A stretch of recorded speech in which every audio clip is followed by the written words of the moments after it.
Beneath the quiet hum of the cockpit, across endless skies and shifting cloudscapes, aircraft have disappeared, leaving only fragments of their final communications behind. Too late now, yes. I don't even know where we are. Final. Ah, shit, we're here. Guys, I'm concerned. We got nothing left.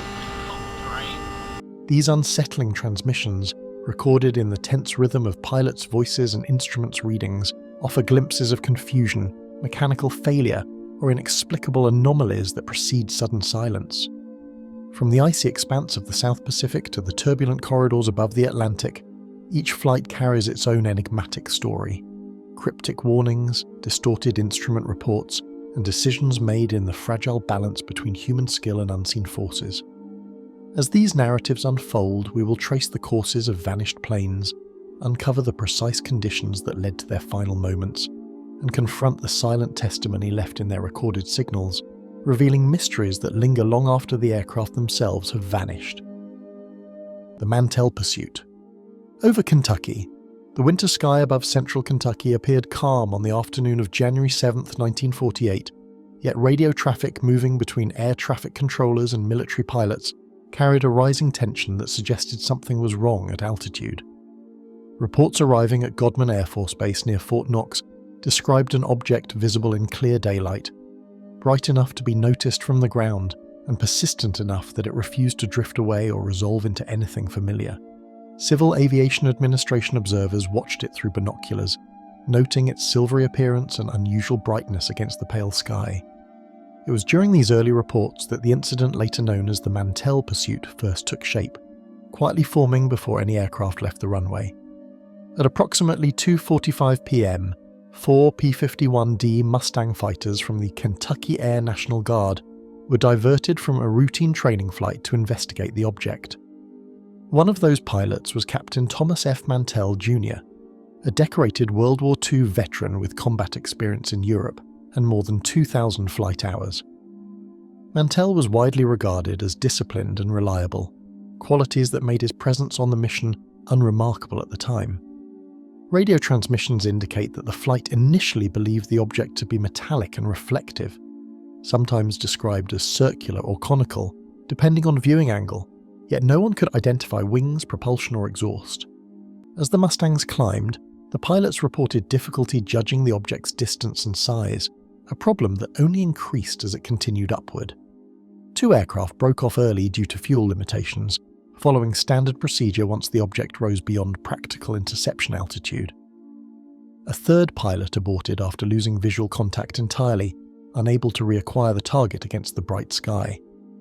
Mantell chose to continue alone, climbing steadily as he attempted to close the distance, reporting that the object remained above him and appeared to be moving higher as well.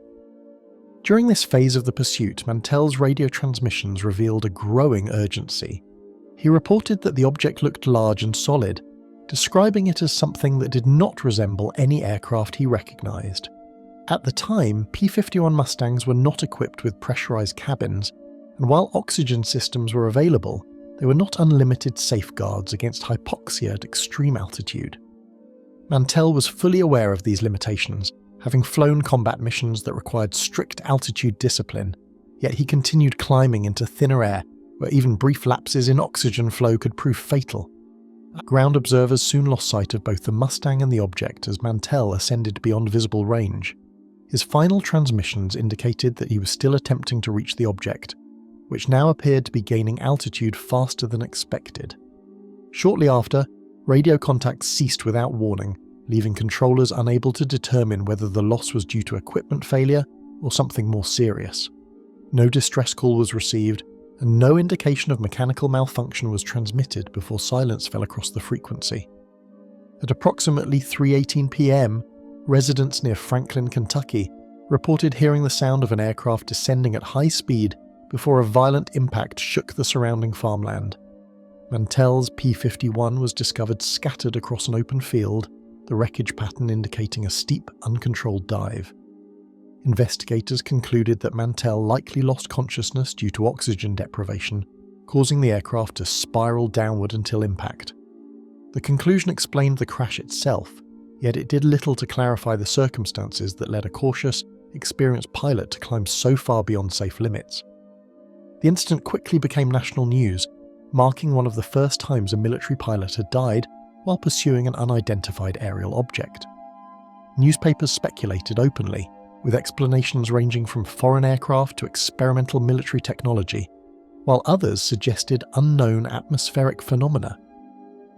The Air Force initially classified the object as unidentified, a term that carried particular weight in the early Cold War era, when fears of aerial intrusion were heightened and radar coverage across the United States remained incomplete and inconsistent. The case immediately became a reference point in military discussions regarding pursuit protocols and the risks of solo interceptions at extreme altitudes. In later years, the case was revisited as part of broader investigations into unexplained aerial sightings. One explanation proposed that Mantell may have been chasing a skyhook balloon, a high-altitude research balloon capable of reaching extreme elevations and appearing unusually bright in sunlight. However, documentation of balloon launches on that specific day was inconclusive, and several witnesses insisted the object's behaviour did not match the slow, drifting movement expected of such devices. The object was described as maintaining position and then climbing, a pattern that complicated attempts to fit it neatly into known categories, leaving it outside the boundaries of conventional explanation. What continues to unsettle researchers is the convergence of trained observation, fatal consequence, and unresolved identification. Mantell did not act impulsively, nor did the event occur under chaotic conditions or poor visibility. The sky was clear, the aircraft was functioning normally, and the pilot was experienced enough to recognize danger. The pursuit's outcome influenced Air Force protocols on high-altitude engagements, and later internal reports referenced the incident when establishing new safety limits and cautionary measures for pilots encountering unidentified aerial phenomena. Yet the object itself remained unclassified and untraced, its behaviour defying the expectations of military aviators and civilian observers alike. Even decades after the crash, every analysis of the incident returns to the same unnerving question. What exactly compelled Captain Mantell to continue climbing despite the clear risks? And why did multiple independent observers describe an object that seemed to respond in ways no aircraft, balloon, or atmospheric anomaly could replicate? The official explanation accounts for the pilot's fatal blacking out, but it offers no insight into the true nature of the object or why it remained at the centre of multiple credible sightings. Investigators, both military and civilian, continue to reference the case as one of the earliest and most perplexing examples of unexplained aerial behaviour in American airspace. Somewhere above the quiet farmland of Kentucky, the object that drew Captain Mantell upward vanished without explanation, leaving behind a single fatal descent and a question that still refuses to land. The Chillis-Whitted cockpit flyby. The twin engines hummed steadily as Flight 105 cut across the early November sky, its pilots unaware that the night ahead would deliver something entirely outside expectation.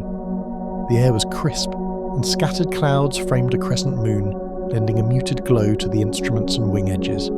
Captain Clarence Childs and co-pilot John Whitted followed their assigned route from Montgomery, Alabama to Atlanta, Georgia, carrying a routine passenger load on a clear evening. Visibility was excellent, and the horizon appeared unbroken, yet the calm would soon be punctuated by a presence both startling and inexplicable, one that demanded immediate attention from trained aviators. Whitted's eyes caught a sudden glimmer against the darkness, a shape that seemed to defy distance and speed as it moved with a precision no commercial aircraft could match. He leaned slightly forward, squinting into the night, attempting to gauge the object's size and trajectory. Unlike starlight or city glow, it appeared distinct, luminous, and sharply defined, with a metallic sheen that reflected the cockpit lighting.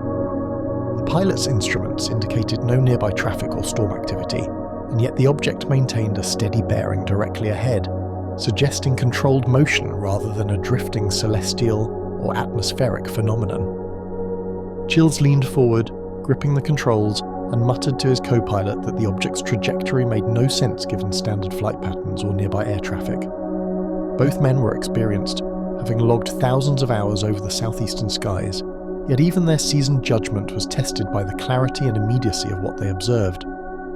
They quickly checked the altimeter, heading and speed, confirming that their aircraft was stable and within normal parameters, yet the light appeared to move independently, responding to their course in ways that contradicted natural or mechanical expectations. The glow intensified briefly before darting laterally, a controlled motion that suggested intent rather than the randomness of weather or reflection. Chillers called out the sudden movement, noting how it executed a sharp, deliberate turn while maintaining an altitude that kept it consistently near the flight level of their aircraft. Whitted observed that the shape lacked wings or tail fins, but it exhibited a form of aerodynamic control or propulsion that defied known aircraft principles. The night sky framed the object like a stage, emphasizing both its brightness and the precision of its movements against the scattered stars. Adjusting altitude by a few hundred feet, the pilots attempted to keep the object in sight, their instruments reading normal airspeed even as the luminous figure seemed to accelerate effortlessly. They banked slightly, following the object in gentle arcs, noting that their P-38-equipped Mustang counterpart was absent, leaving them to judge its behaviour solely by visual observation. The discrepancy between the pilot's perception and instrument readings heightened the tension in the cockpit. The object appeared to climb and descend at speeds no conventional propeller-driven aircraft could achieve without leaving a visible wake. Radar blips on the onboard scope flickered in faint correspondence, yet nothing materialized on the readings that matched what they saw with their own eyes. Ground-based radar later corroborated the lack of conventional aircraft along their path, adding a layer of confirmation to the pilot's reports. Controllers on duty documented the incident meticulously, noting the unusual glow described, the object's apparent acceleration, and the absence of conventional flight signatures. These recordings would later be examined by investigators seeking patterns in sightings that challenged established aviation knowledge. Every second stretched unnaturally as the pilots tracked the moving light, realizing that conventional explanations strained under the weight of what unfolded before them. Their hands were steady but tense on the controls, minds racing through possible scenarios, meteors, weather reflections, distant aircraft, even experimental military prototypes. Each hypothesis failed to account for the combination of shape, speed, and maneuvering observed. The night air carried a quiet pressure that seemed to compress around the cockpit, as if the event existed outside ordinary temporal rhythm, and both men felt the acute awareness of how rare and potentially dangerous the encounter had become. In an instant, the object shot upward and vanished into the night, leaving the cockpit in stunned silence and only the faint glow of the moon to mark its passage. Chiles and Whitted exchanged unspoken disbelief, each processing the sudden disappearance differently. The moment was fleeting, yet it left an indelible impression, the type that pilots carry with them long after instruments are shut down and flights are concluded. Both men continued to fly cautiously, maintaining their assigned route while trying to reconcile what had occurred with the rules and experiences that had guided their training for years. Back on the ground, Chills and Whitted recounted the encounter in meticulous detail to air traffic controllers, each phrase weighed against disbelief and official protocol. Written reports included sketches of the object's shape, estimated size, brightness, and the sequence of movements observed, while verbal accounts emphasized the unnatural acceleration and smooth, deliberate turns. The incident prompted both FAA and military interest, appearing in files alongside other early post-war aerial sightings. Investigators would later refer to this encounter as one of the most compelling cockpit-reported cases of the era, a rare incident combining credible witnesses with unexplainable structured aerial motion. Their report would enter aviation records as one of the earliest high-profile unexplained encounters between commercial pilots and a structured aerial anomaly, an event that remained unresolved even decades later. Scholars and aviation historians cite the Chills-Whitted flyby when discussing pilot credibility, nighttime visual perception, and the persistent challenge of distinguishing natural phenomena from unknown aerial objects. The episode continues to fuel debate because it includes trained witnesses, corroborating ground observations, and behaviours inconsistent with conventional aircraft or known atmospheric phenomena, leaving the story suspended in documented mystery. Whatever streaked past their cockpit that night left a trail of questions that radar, charts, and words could never fully capture. The Valentix transmission cut off. The night stretched endlessly over the Bass Strait as Frederick Valentik guided his small Cessna through the inky blackness, the faint glow of distant city lights barely touching the horizon. Visibility was clear and the calm waters below reflected only hints of the stars above. Valentik, an experienced pilot with a history of routine flights in this region, monitored his instruments meticulously, unaware that this journey would enter aviation history as a perplexing mystery. The isolation of the flight, combined with the open expanse of the sea, would soon amplify every small irregularity into a phenomenon both unnerving and inexplicable. Moments later, he reported a sudden flash above him, describing a luminous object hovering silently in the dark sky, moving in ways that seemed impossible for any known aircraft. The light appeared bright yet structured, without any discernible wings or tail surfaces. Valentik noted its steady position relative to his own, a movement so precise that he questioned whether it was responding to him or following a trajectory entirely of its own design. He attempted to estimate its distance and speed, knowing the limitations of visual perception at night, but aware that what he saw could not be dismissed easily. Air traffic controllers responded promptly, noting the steadiness of his voice even as his words conveyed an unexpected tension, and they listened carefully to each detail he relayed. The Melbourne radar facility recorded normal readings along Valentik's flight path, with no other aircraft registered in proximity.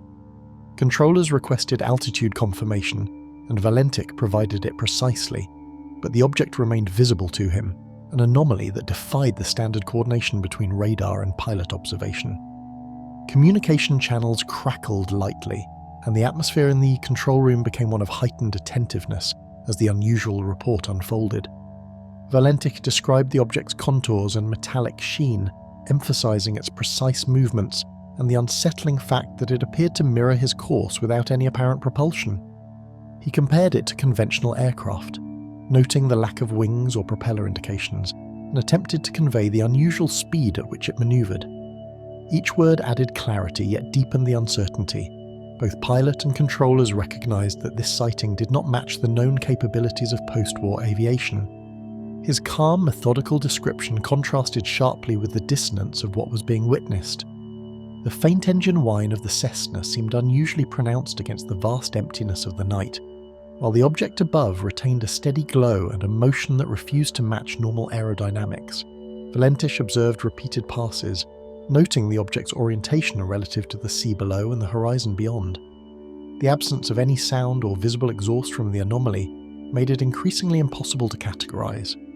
While his instruments remained consistent, every visual cue suggested behavior beyond ordinary aircraft performance.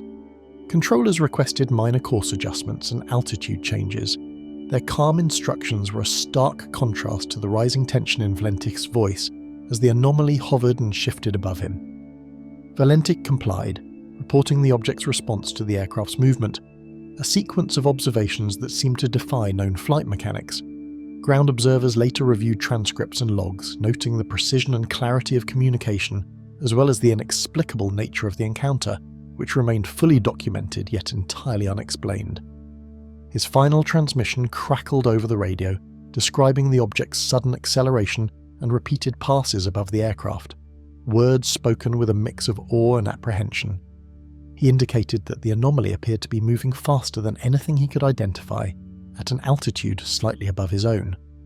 Controllers asked follow-up questions, but static and interference began to distort the signal, complicating the last moments of recorded communication. Valentik's voice carried determination and precision, yet it also revealed the growing perplexity that would later define the case. Shortly afterward, the Cessna disappeared from radar, leaving controllers unable to determine its position or status, and the vast night over Bass Strait returned to silence. Search operations commenced immediately, with aircraft and vessels combing the area, yet no physical trace of Valentik or his plane was ever found. The sudden cessation of communication left investigators without closure, turning a clear and structured report into a haunting and unresolved mystery. The contrast between the detailed observations and the lack of any follow-up evidence amplified the enigmatic nature of the disappearance.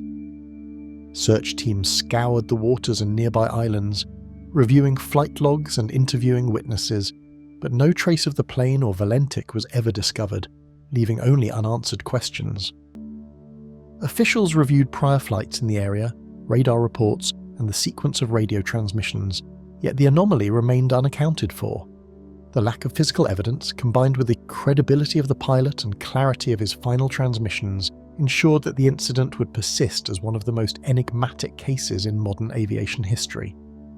The incident has remained a reference point in aviation history and UFO research, cited as one of the few cases involving a trained pilot whose final communications ended without warning or explanation.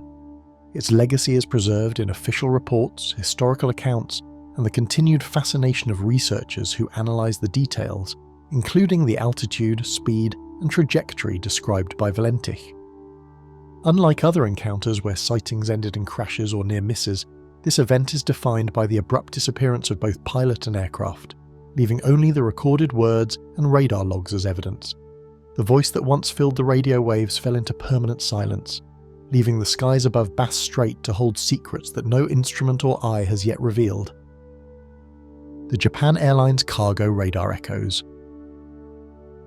The radar operators tracked the Japan Airlines cargo flight against the vast night sky, their screens glowing faintly as routine blips flickered in otherwise empty airspace.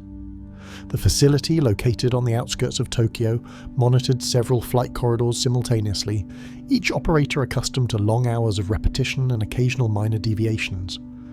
The night was calm with clear weather and minimal cloud interference, creating ideal conditions for precise radar readings. Yet amidst the expected blips of scheduled aircraft, a cluster of anomalies appeared, immediately drawing the attention of seasoned staff who understood the difference between normal variations and something unaccountable.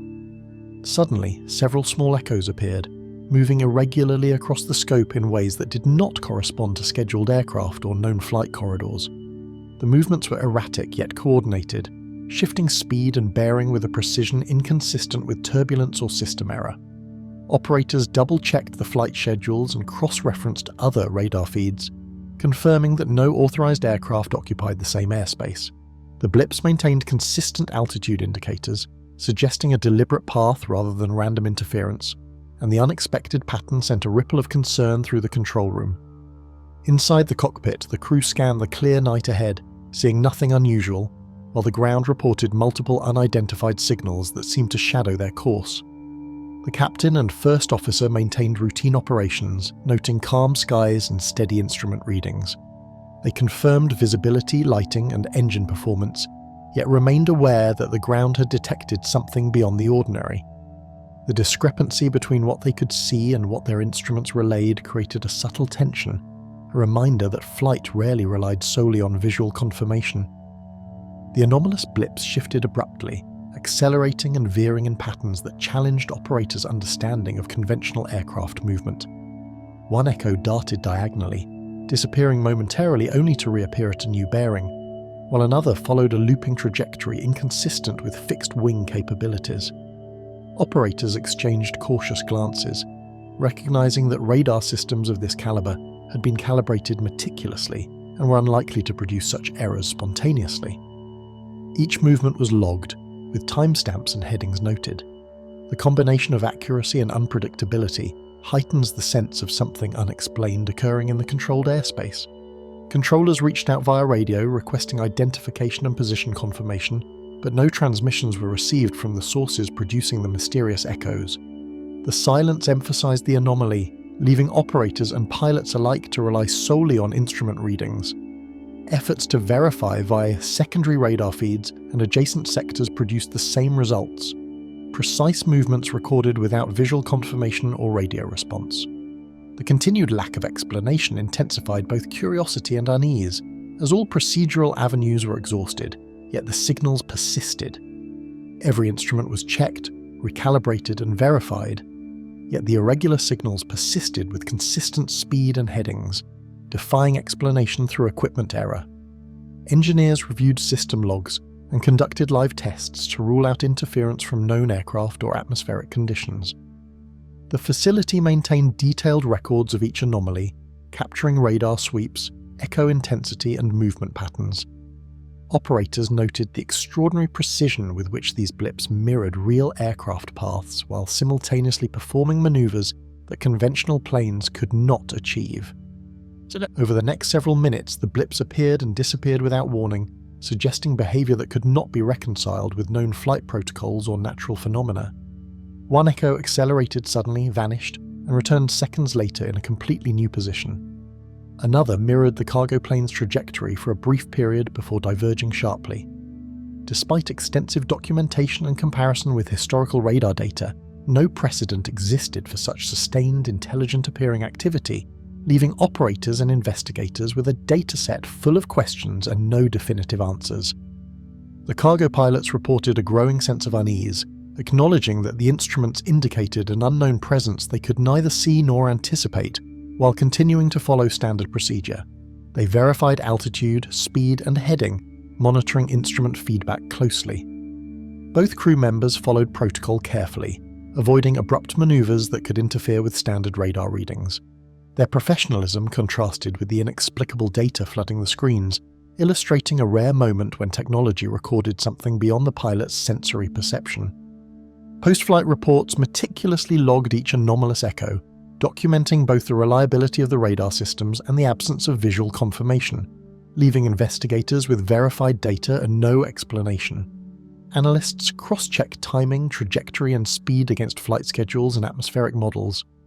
Investigations concluded that the equipment functioned correctly, pilots operated within normal parameters, and no conventional aircraft matched the observed movements.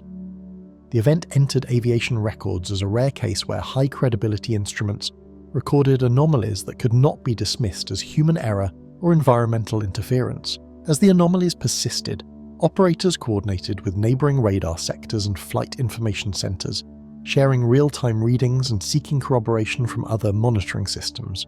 Calls went out to civilian and military air traffic facilities, but every feed confirmed the same pattern: blips appearing and vanishing with precision, perfectly logged yet utterly inexplicable. The room's atmosphere grew taut as each operator reviewed the data repeatedly, comparing it against known aircraft movements, weather conditions, and any possible electronic interference. Charts and logs were annotated with meticulous care, each entry highlighting the gap between reliable instrumentation and the absence of tangible explanation, leaving the team with a mounting awareness that they were witnessing something beyond conventional understanding. The episode remains a reference in aviation circles for unexplained radar phenomena, demonstrating that credible, instrument-based anomalies can occur without ever being witnessed directly. Researchers cite it as evidence that anomalies can exist in fully monitored, highly controlled airspace, challenging assumptions that unexplained events are always tied to visual sightings.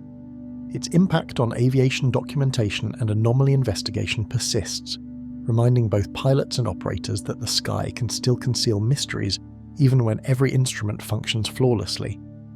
The blips that appeared that night vanished as abruptly as they had come, leaving traces in the records but no answers for those who watched them unfold. The Tehran interceptor system failure.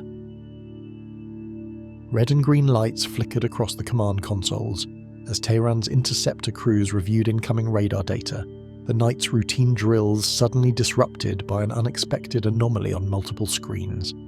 The operators, trained to anticipate deviations and false positives, immediately noticed that the signal's behaviour did not match any known aircraft in the area. Alarms were silent, but tension rippled through the control room, each operator acutely aware that even minor misinterpretation could have serious consequences. The anomaly appeared faint at first, then more clearly, hovering at a speed and trajectory that challenged both experience and expectation. Radar operators confirmed a fast-moving signal approaching restricted airspace, moving in a manner inconsistent with any scheduled commercial or military flight plan. Its velocity and heading were precise yet erratic, impossible to reconcile with standard flight mechanics. Cross-checks with adjacent radar sectors confirmed the same readings, ruling out system glitches or atmospheric interference. Every standard verification protocol was executed rapidly, ensuring that the equipment was fully operational and that no conventional explanation could account for the blip's presence. Pilots in the ready interceptors initiated standard engagement protocols, their aircraft lifting smoothly from the runway under automated guidance, while crews monitored the strange readings on their cockpit displays. The night sky stretched in darkness above them, filled only with stars and the faint glint of distant city lights. Instruments confirmed that the aircraft were fully functional, yet the target signal's movements forced the crew to engage systems in a heightened state of alert. Each maneuver was carefully measured, every adjustment logged in real time, as the anomaly's behaviour refused to conform to known patterns. Communication channels buzzed as ground controllers relayed updated headings, yet the flight instruments began providing conflicting data, leaving the pilots uncertain which readings to trust. Radar altitudes and targeting displays shifted unexpectedly, sometimes contradicting visual cues and autopilot indications. Crew members double-checked their calibrations, yet the instruments continued to reflect a trajectory that appeared both deliberate and impossible. Operators on the ground simultaneously attempted to reconcile the discrepancy, their voices precise and urgent, coordinating adjustments that should have returned normal flight behaviour. Autopilot adjustments and weapon systems registered intermittent errors, locking onto no target or deviating from the programmed intercept course in ways that had no precedent. The onboard displays flickered, momentarily freezing as if the aircraft itself hesitated to comply with human commands. Alarms designed to detect system faults remained silent, indicating that the aircraft's controls were technically intact. The anomaly's presence seemed to override normal operational expectations, forcing both pilots and operators to question whether the source was a technological glitch, an environmental factor, or something entirely unknown. Operators exchanged rapid instructions, coordinating between adjacent sectors and backup teams, their voices tight with urgency as the anomaly continued to defy all predictive algorithms. Every suggested course correction and procedure was tested and re-evaluated, yet the system's unexpected behaviour persisted. Logs were annotated meticulously, with each blip of data indicating the paradox, perfectly functioning equipment responding in a manner that should have been impossible. The tension built not through visible threats, but through the uncertainty of fully credible systems failing in synchrony. Technical officers cross-referenced multiple tracking radars, including long-range early warning arrays and secondary surveillance systems, noting that the anomaly appeared simultaneously across every feed with no discernible delay. This redundancy confirmed that the blip was not an isolated sensor glitch, reinforcing the credibility of the data. Operators compared speed, altitude, and trajectory calculations, observing movements that outpaced the capabilities of any known interceptor or conventional aircraft in the region. Military analysts in the room speculated on the possible origin, considering high-altitude drones, foreign aircraft, or experimental systems, yet none matched the performance displayed. Even simulated intercepts failed to replicate the readings in training software, highlighting the anomaly's unpredictability. Each piece of corroborating evidence strengthened the consensus that this was a genuine and unexplained system event. The interceptor crew disengaged automated controls, manually attempting to stabilize the aircraft and correct the system, yet the instruments continued to indicate movements that contradicted pilot inputs. Joystick adjustments and throttle corrections produced inconsistent responses, forcing the pilots to rely on experience and intuition. Ground controllers watched with mounting concern, issuing instructions while simultaneously recording every detail for post-mission analysis. The anomaly appeared to test the limits of both human decision-making and machine reliability, with each second amplifying the air of mystery surrounding the operation. After several tense minutes, the radar returns vanished as abruptly as they had appeared, leaving the interceptor team hovering in the night sky, with systems fully restored but no explanation. Instruments returned to expected readings, the aircraft stabilized under autopilot, and communications normalized. The crew and operators exchanged quiet affirmations that the mission remained intact, yet the anomaly's departure left a void in understanding. No object had been visually confirmed, and no trace remained on subsequent radar sweeps, yet every data point recorded its fleeting presence in a way that could not be ignored. Technical logs and post-mission debriefs meticulously recorded every anomaly, noting the reliability of the instruments and crews while acknowledging that no conventional fault could account for the behavior. Engineers reviewed system performance and redundancy protocols, confirming that the aircraft and intercept network functioned as designed. Analysts debated potential explanations, from atmospheric phenomena to electromagnetic interference, but none accounted for the precision and unpredictability documented. The incident entered military aviation archives as a rare case where credible systems collectively indicated the presence of something beyond standard understanding. The The incident has persisted in military aviation records as a rare, unexplained system failure, cited as a reminder that even highly trained crews and advanced technology can encounter inexplicable phenomena. It remains a point of discussion in operational safety briefings, technical seminars, and analyses of high-stakes interceptor exercises, illustrating that uncertainty can emerge even under controlled and highly structured conditions. The anomaly disappeared into the night, leaving both machines and men to wonder if the skies had revealed a secret that no procedure could ever fully explain. The North Atlantic Phantom Storm Wall. Dark clouds stretched across the horizon in unnatural uniformity as the flight crew scanned the instruments, sensing an approaching weather formation that seemed denser than any recorded over the North Atlantic.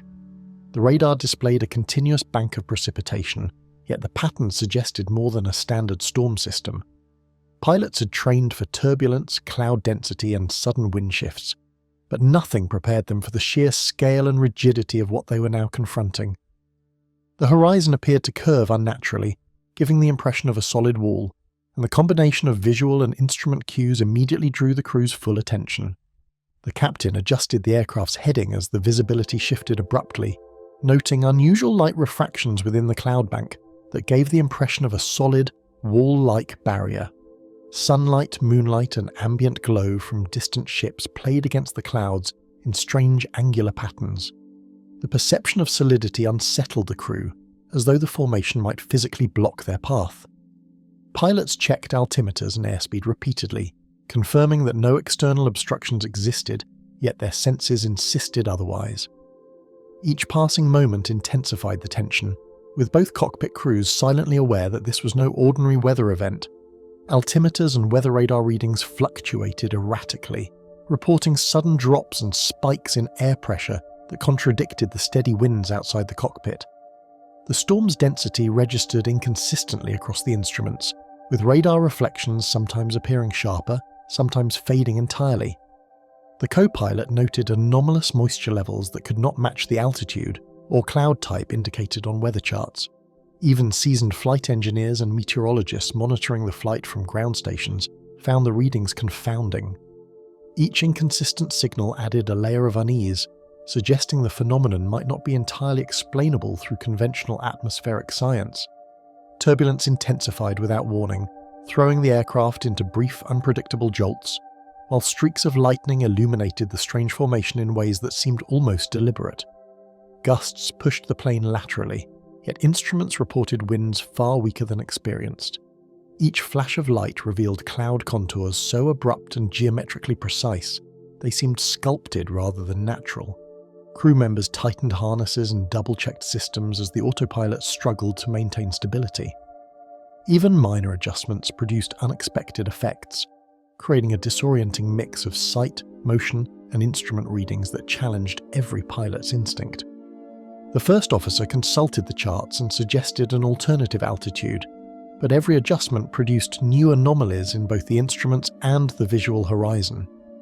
Climbing or descending marginally caused radar echoes to warp unpredictably, while the cloud formation retained its imposing presence. The aircraft's speed and heading behaved normally, yet instruments indicated localized pressure differentials inconsistent with the flight envelope. Each attempt to navigate through or around the phenomenon yielded further uncertainty.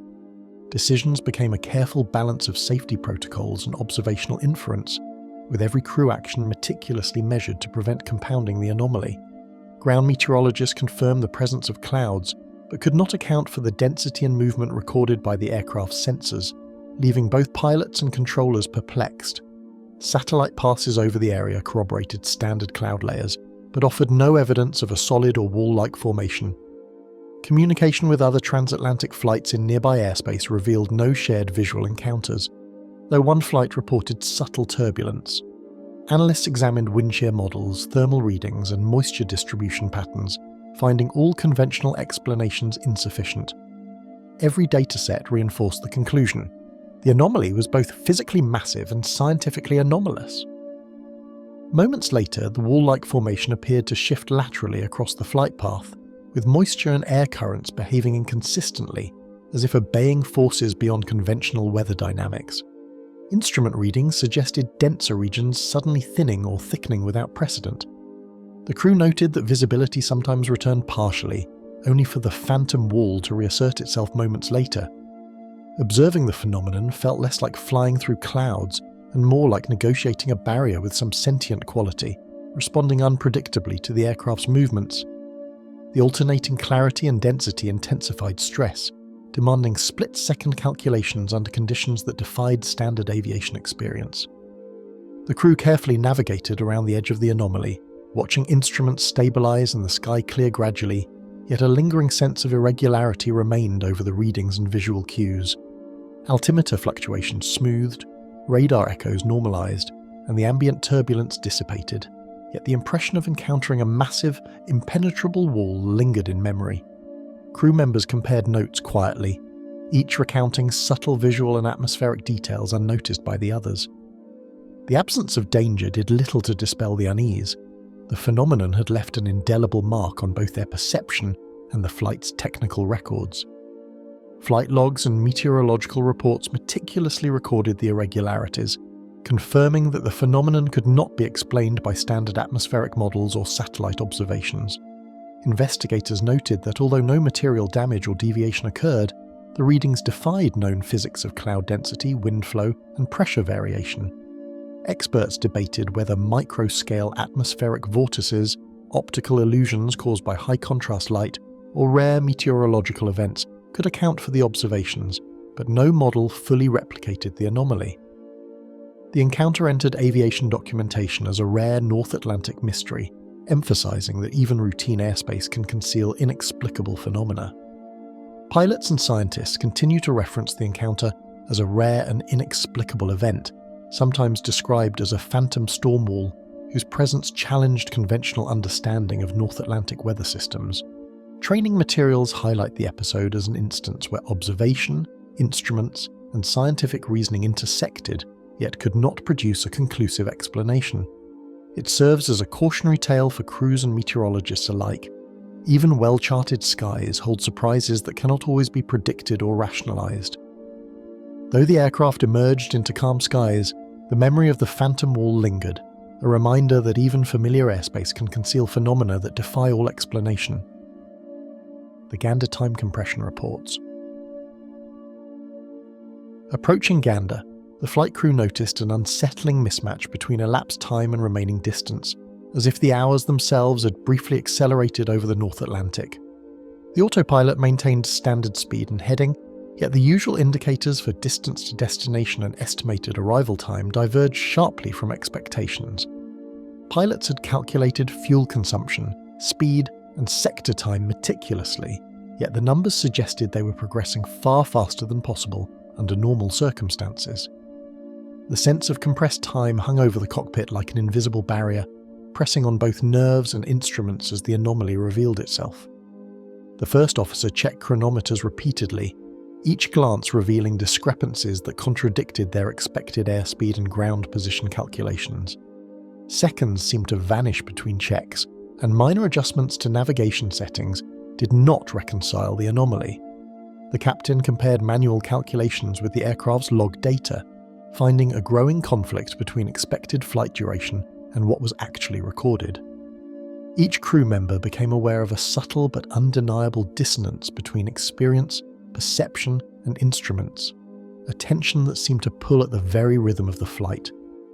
An unsettling quiet settled over the cockpit as the pilots registered a creeping disorientation. While the instruments displayed consistent readings, their internal sense of elapsed time no longer matched reality. Crew members described an eerie feeling that minutes were collapsing or stretching unpredictably, prompting repeated cross-checks of speed, altitude, and sector timing. The anomaly introduced a cognitive tension unique to temporal disturbances, forcing reliance on both experience and mechanical data in ways no pilot manual could anticipate. Air traffic controllers received position updates that appeared out of sync, with the aircraft reporting intervals shorter than standard navigation timing dictated. Radio check-ins occurred earlier than scheduled, prompting controllers to verify the time-stamped transmissions. Their own logs indicated consistency with other aircraft in the sector, emphasizing that the anomaly was unique to the Gander approach corridor. Conversations between controllers and the crew grew cautious, as both sides recognized that something inexplicable was unfolding in real time, something beyond ordinary error, equipment fault, or misjudgment. Autopilot logs and flight data recorders confirmed consistent speed and altitude, yet timestamps suggested the plane had crossed sectors more quickly than possible. Fuel burn, engine output, and navigational readings all matched expected operational parameters, yet elapsed time still failed to align. Even backup chronometers and independent navigation systems produced readings that agreed with the anomaly. Analysts reviewing preliminary reports would later remark that no mechanical or electronic explanation could fully account for the temporal compression experienced by the flight crew during that crossing. The captain and crew exchanged puzzled glances, questioning whether an instrument error, navigational miscalculation, or an unseen atmospheric effect could account for the anomaly. Every calculation produced more questions than answers, and each repeated check deepened the sense of disorientation. The phenomenon remained intangible, lacking visual cues, turbulence, or other external triggers. Its only evidence was the stubborn disagreement between instruments, logs, and pilot perception. Discussion in the cockpit turned cautious, as crew members recognized that standard procedural remedies would not resolve what they were witnessing.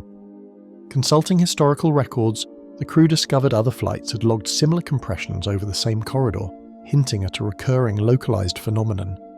Reports ranged from brief discrepancies in elapsed time to more pronounced compressions that baffled crews across multiple decades. Pilots of various experience levels and aircraft types recalled encountering this anomaly, noting the sensation that the flight seemed to progress unnaturally fast for several minutes before returning to normal. These accounts lent credence to the idea that the corridor near Gander harbored a persistent and unexplained temporal irregularity. Meteorological reports and magnetic field surveys did not explain, leaving pilots to contend with the impossibility of time behaving differently in that airspace. No unusual storms, wind shear, or atmospheric disturbances coincided with the anomaly, and nothing in magnetic or radiation readings suggested interference. Navigation systems that relied on both ground-based and satellite signals showed standard behavior, yet temporal data remained inconsistent. Further analysis of inertial navigation systems and chronometers highlighted consistent but anomalous timing across independent instruments, confirming the phenomenon was neither mechanical nor procedural. By the time the aircraft approached its destination, instruments and chronometers aligned once more, yet the crew remained acutely aware that something inexplicable had occurred during the crossing.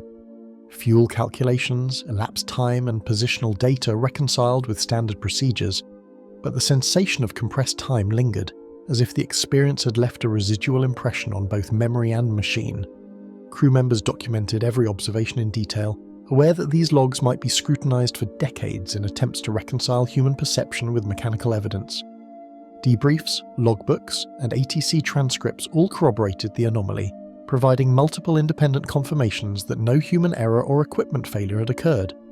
Analysts cross-referenced radar logs with flight data, confirming that the aircraft had traversed the corridor at conventional speed, yet the recorded times remained inconsistent with expectations. Interviews with the crew highlighted the psychological dimension. Pilots described a subtle dislocation of time, a fleeting dissonance that could neither be ignored nor explained. The anomaly had left no physical trace, yet its evidence persisted across multiple verifiable sources. Aviation authorities and experienced pilots continue to reference the corridor near Gander as a rare site of reported time compression, noting its persistence despite repeated study and analysis. Training materials occasionally cite the phenomenon to illustrate that even meticulously measured flight corridors can host inexplicable anomalies.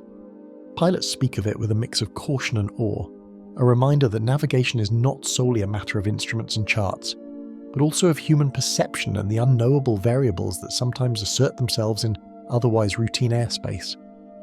The clocks aligned and the instruments fell silent, yet every pilot who passed that stretch of sky carried the quiet conviction that time itself had bent in ways no chart or log could explain.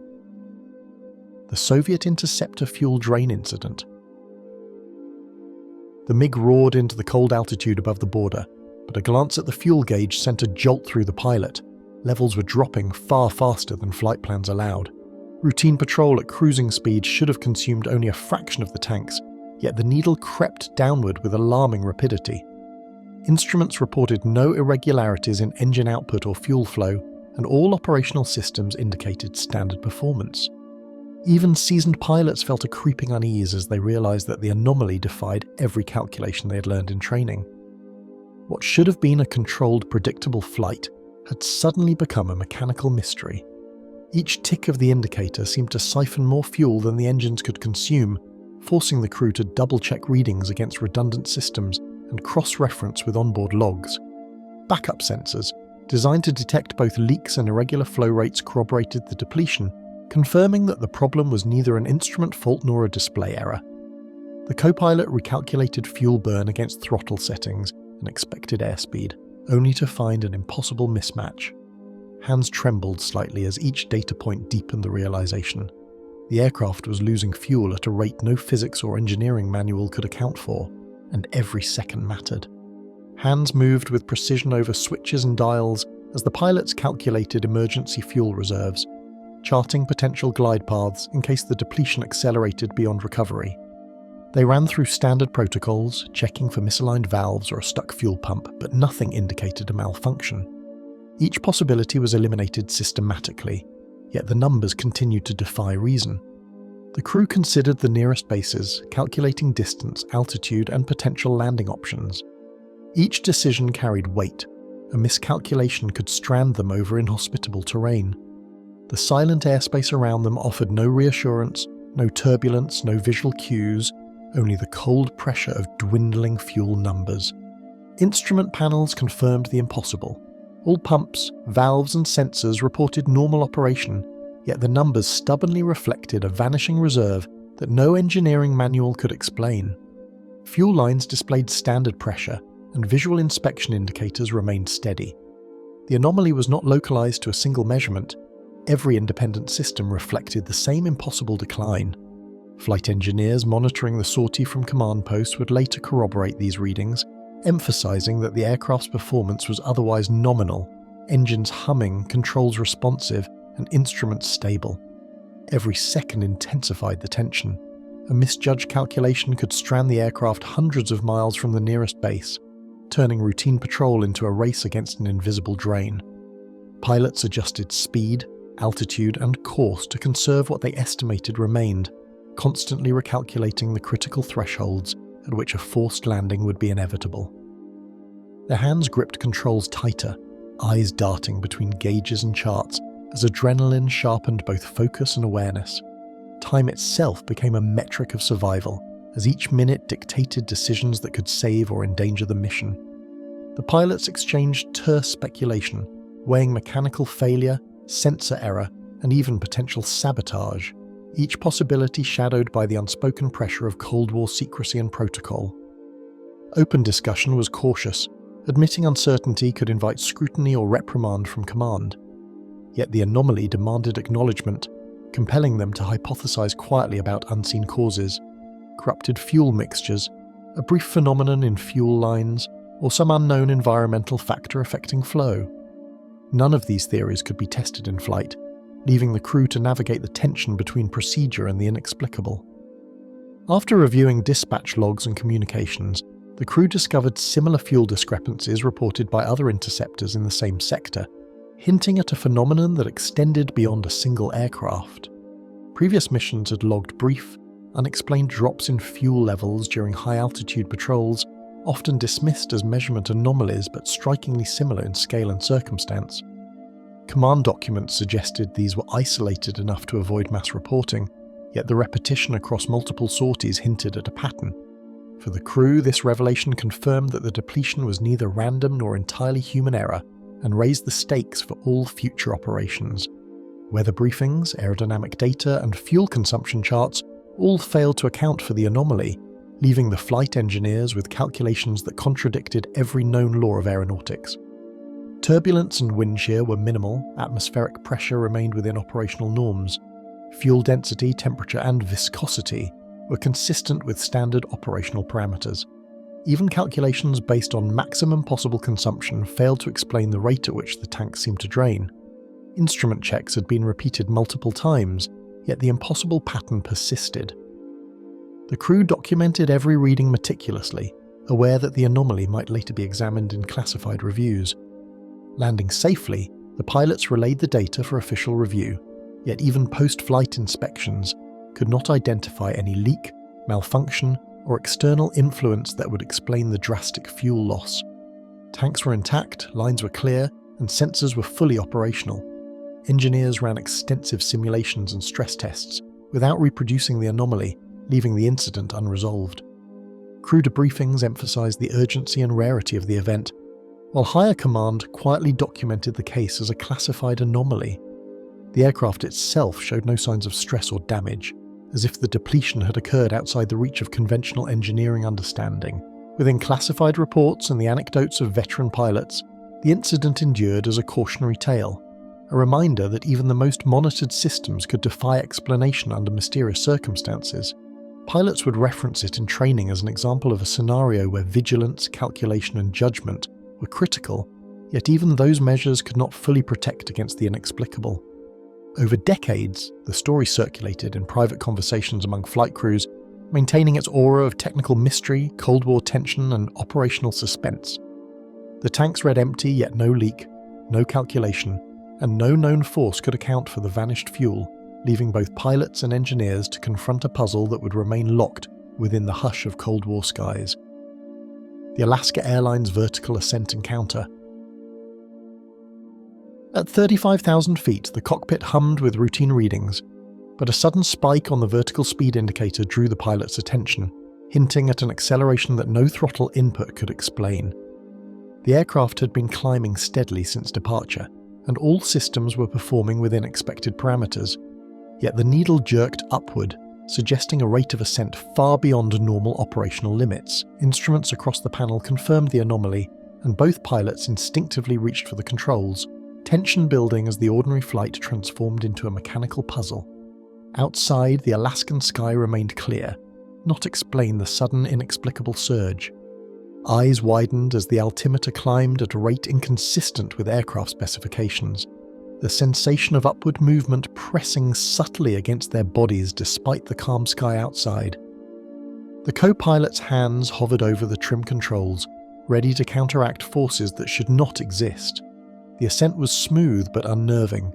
There was no turbulence, no engine irregularity, and yet the aircraft gained altitude at an impossible rate. Even seasoned crew members felt a momentary disorientation, their instincts wrestling with the contradiction between instrument readings and the visual calm of the horizon. Hands moved to override autopilot and adjust trim settings, each maneuver performed with rapid precision as the crew attempted to arrest the unnatural climb. They double-checked throttle settings, confirmed engine output, and disengaged automated controls in a bid to restore normal flight parameters. Each corrective input seemed to slow the ascent only marginally, as though the aircraft resisted standard intervention. Every second stretched, and the cockpit became a zone of heightened awareness, the crew relying on training, experience, and intuition, while instruments indicated something beyond normal aviation logic. Multiple instruments confirmed the ascent. Radar altimeter, airspeed indicator, and cabin pressure readings all synchronized in a pattern that contradicted both physics and expectation. Altitude warnings flickered briefly, yet the autopilot systems remained functional, unable to reconcile the readings with programmed limits.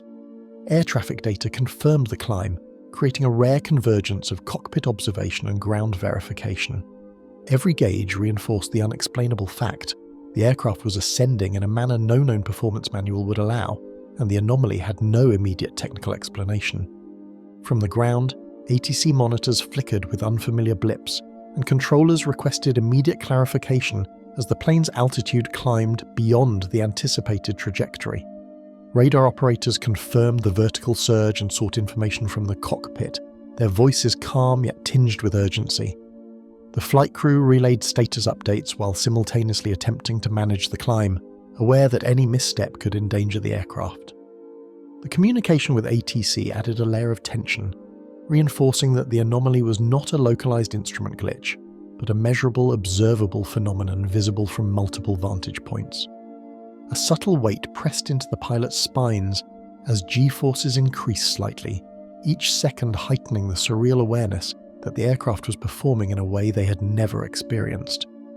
They felt the faint pull of acceleration that normal cruise conditions could not generate, a physical confirmation that the vertical surge was real. The sensation was neither violent nor extreme, but enough to create an unsettling awareness, a reminder that the aircraft had temporarily escaped the bounds of predictable aerodynamics. Mental focus sharpened as the crew monitored every instrument, aware that the unusual forces could intensify without warning. The crew silently ran through mechanical, aerodynamic, and atmospheric explanations, only to find that every plausible cause failed to account for the rapid vertical surge. Hydraulic systems, autopilot programming, engine thrust, and even external wind conditions were all within normal ranges. Pilots considered possibilities ranging from sensor miscalibration to extreme localized updrafts, but none could align with the observed data or the smoothness of the climb. The impossibility of the event left a quiet, pressing doubt in the cockpit. The anomaly was real, yet utterly inexplicable. Gradually the climb rate decreased, instruments stabilized, and the plane returned to its expected altitude, leaving the pilots to reconcile the discrepancy between perception and reality. Each meter gained during the unexplained ascent seemed to dissolve into the calm cruise level, as if the aircraft had never deviated. Autopilot systems re-engaged without issue, and engine performance normalized, returning control to standard operations. The surreal episode faded from immediate perception, but the data logged every fluctuation, preserving a record that would puzzle investigators and crew alike. Data logs and radar transcripts were examined meticulously by airline engineers and investigators, yet no mechanical fault, system error, or external influence could fully explain the episode. Maintenance inspections confirmed all systems were intact, and flight performance tests revealed no irregularity. Environmental conditions were standard, offering no hint of turbulence, thermals, or atmospheric interference. The incident remained categorized as an anomaly, rare and unexplained, with the only evidence a combination of pilot testimony, instrument readings, and ATC radar confirmation, a convergence of proof without explanation. The encounter entered airline records as a documented anomaly, a rare instance in which a routine commercial flight intersected with an inexplicable defiance of aviation norms. Pilots who experienced the ascent continued to reference it in internal debriefings, and investigators archived the event as a case study in unexplained aviation phenomena. No injury occurred, no equipment failed, and yet the episode persisted in memory and documentation, a reminder that even the most regulated, monitored flights can encounter events beyond expectation. The aircraft settled back into a routine cruise as if nothing had occurred, yet the vertical surge recorded in the logs continued to haunt both pilots and engineers alike, a defiance of gravity that left no explanation behind. The FAA logged O'Hare vertical exit. Across the O'Hare radar screens, a sudden vertical deviation appeared, instantly drawing attention from every controller in the tower. The evening air was clear, and dozens of flights followed carefully coordinated paths through one of the busiest airports in the world. Yet one commercial aircraft blipped upward with a rapidness that no radar operator could ignore, a trajectory unlike any recorded in the previous months of meticulous logging. Controllers squinted at multiple screens, confirming the anomaly on both primary and secondary radar, noting the aircraft climbing faster than its type should ever achieve without extraordinary thrust or maneuvering. Alarms remained silent, yet the altimeter climbed at a rate that challenged everything the pilots had ever experienced in routine flight. The plane, a narrow-body jet equipped with standard climb parameters, was rising at a speed well beyond its published limits. Hands tightened instinctively on the yoke, and the autopilot indicators flickered as the system attempted to reconcile the sudden change. Every dial in the cockpit confirmed the same impossibility. Engines functioning normally, airspeed steady, yet the plane ascended vertically in a manner no protocol prescribed or expected. Voices crackled through headsets as controllers called repeatedly to determine whether the aircraft was responding or acting on its own accord. Flight status requests were met with cautious replies. Pilots reported that instruments seemed to behave unpredictably, while controls resisted normal calibration. Meanwhile, controllers monitored the broader airspace, issuing brief instructions to neighbouring flights to prevent conflicts. The conversation balanced urgency with professionalism, revealing the fragile tension of high-density airspace suddenly disrupted by a flight anomaly that was as inexplicable as it was undeniable. Nearby jets adjusted their courses, weaving through airspace that had transformed into a temporary corridor of tension and uncertainty. Departing and arriving aircraft altered their altitudes and headings, reacting to guidance from the tower and radar updates. Pilots in adjacent flights noted the unusual maneuver on their own instruments, discussing among themselves the possible causes. The choreography of flight, usually orderly and predictable, became a tightly managed improvisation, a brief moment where human skill and coordination mitigated potential disaster. Indicators on the instrument panel all pointed to the same baffling fact. The plane was ascending vertically far faster than protocol allowed. Pilots double-checked altimeters, vertical speed indicators, and transponder codes, each displaying a climb rate exceeding published performance limits for the aircraft type. Cabin pressurization remained steady, further confirming that no internal mechanical malfunction was at play. Even autopilot adjustments and engine settings produced no explanation for the acceleration. The cockpit became a scene of measured confusion, with every instrument pointing to an event that should have been impossible. Secondary radar feeds confirmed the anomaly, painting a continuous trail of altitude gain that engineers could not immediately explain. FAA systems, including backup radar and real-time logging, recorded the climb in precise detail, documenting the aircraft's position and trajectory at every second. Multiple radar sites provided cross-verification, ensuring that the blip was not a system glitch. The readings were consistent, reinforcing the certainty that this was a genuine vertical exit, not an artifact of faulty equipment or signal interference. Simultaneously, FAA technicians reviewed flight data from adjacent radar networks and weather monitoring stations, noting that no electromagnetic interference, atmospheric anomaly, or software glitch could account for the climb. Cross-referenced flight logs from other aircraft in the same airspace confirmed normal behaviour, further isolating the event. Specialists also examined air traffic control simulation records to determine if procedural errors could produce the appearance of vertical ascent, but the simulations failed to replicate the readings. The combination of real-time radar, post-flight data, and procedural review provided a comprehensive, verifiable record, yet only deepened the mystery of how a standard commercial jet had momentarily defied conventional flight expectations. Conversations flickered between the pilots and tower staff as theories were tested against reality, none of them fully accounting for the readings. Turbulence, sensor error, and human miscalculation were all considered but dismissed. The flight crew speculated whether atmospheric conditions or wind shear could explain the anomaly, only to find that weather reports showed calm skies. Controllers, engineers, and pilots collaborated in real time, examining every variable, yet the climb remained stubbornly unexplained. Every hypothesis fell short, leaving the participants with the rare sensation of witnessing something outside known aviation parameters. Control adjustments eventually brought the aircraft back to its assigned altitude, the instruments calming as the climb finally ceased. Autopilot stabilized, vertical speed indicators normalized, and the plane returned to routine trajectory with minimal deviation. The transition was smooth, yet the suddenness of the return heightened the enigma, as though the aircraft had obeyed some unseen command to ascend and then descend on its own schedule.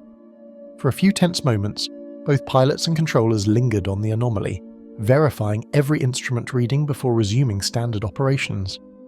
FAA analysts examined every transmitted log, cross-referencing radar and cockpit instruments, but the vertical surge remained unaccounted for. Flight data recorders, engine telemetry, and transponder outputs were all analysed in painstaking detail. Nothing suggested system failure or environmental influence, and no pilot input could reproduce the recorded climb.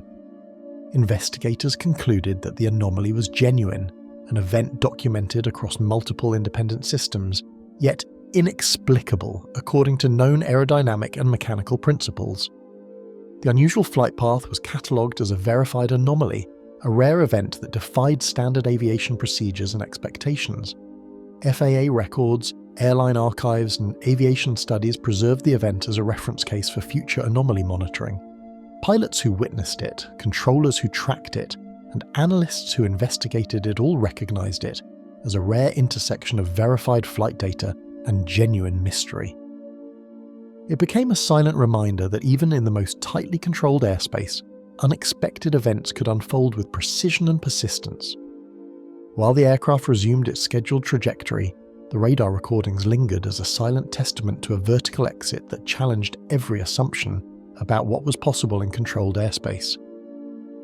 The Brazilian Air Force night sky targets. Jets roared into the South American night, their navigation lights barely piercing the sky, when multiple pilots reported points of light moving faster and more precisely than any known aircraft. The training exercise had been routine until those anomalies appeared, suddenly drawing attention from every cockpit and tower.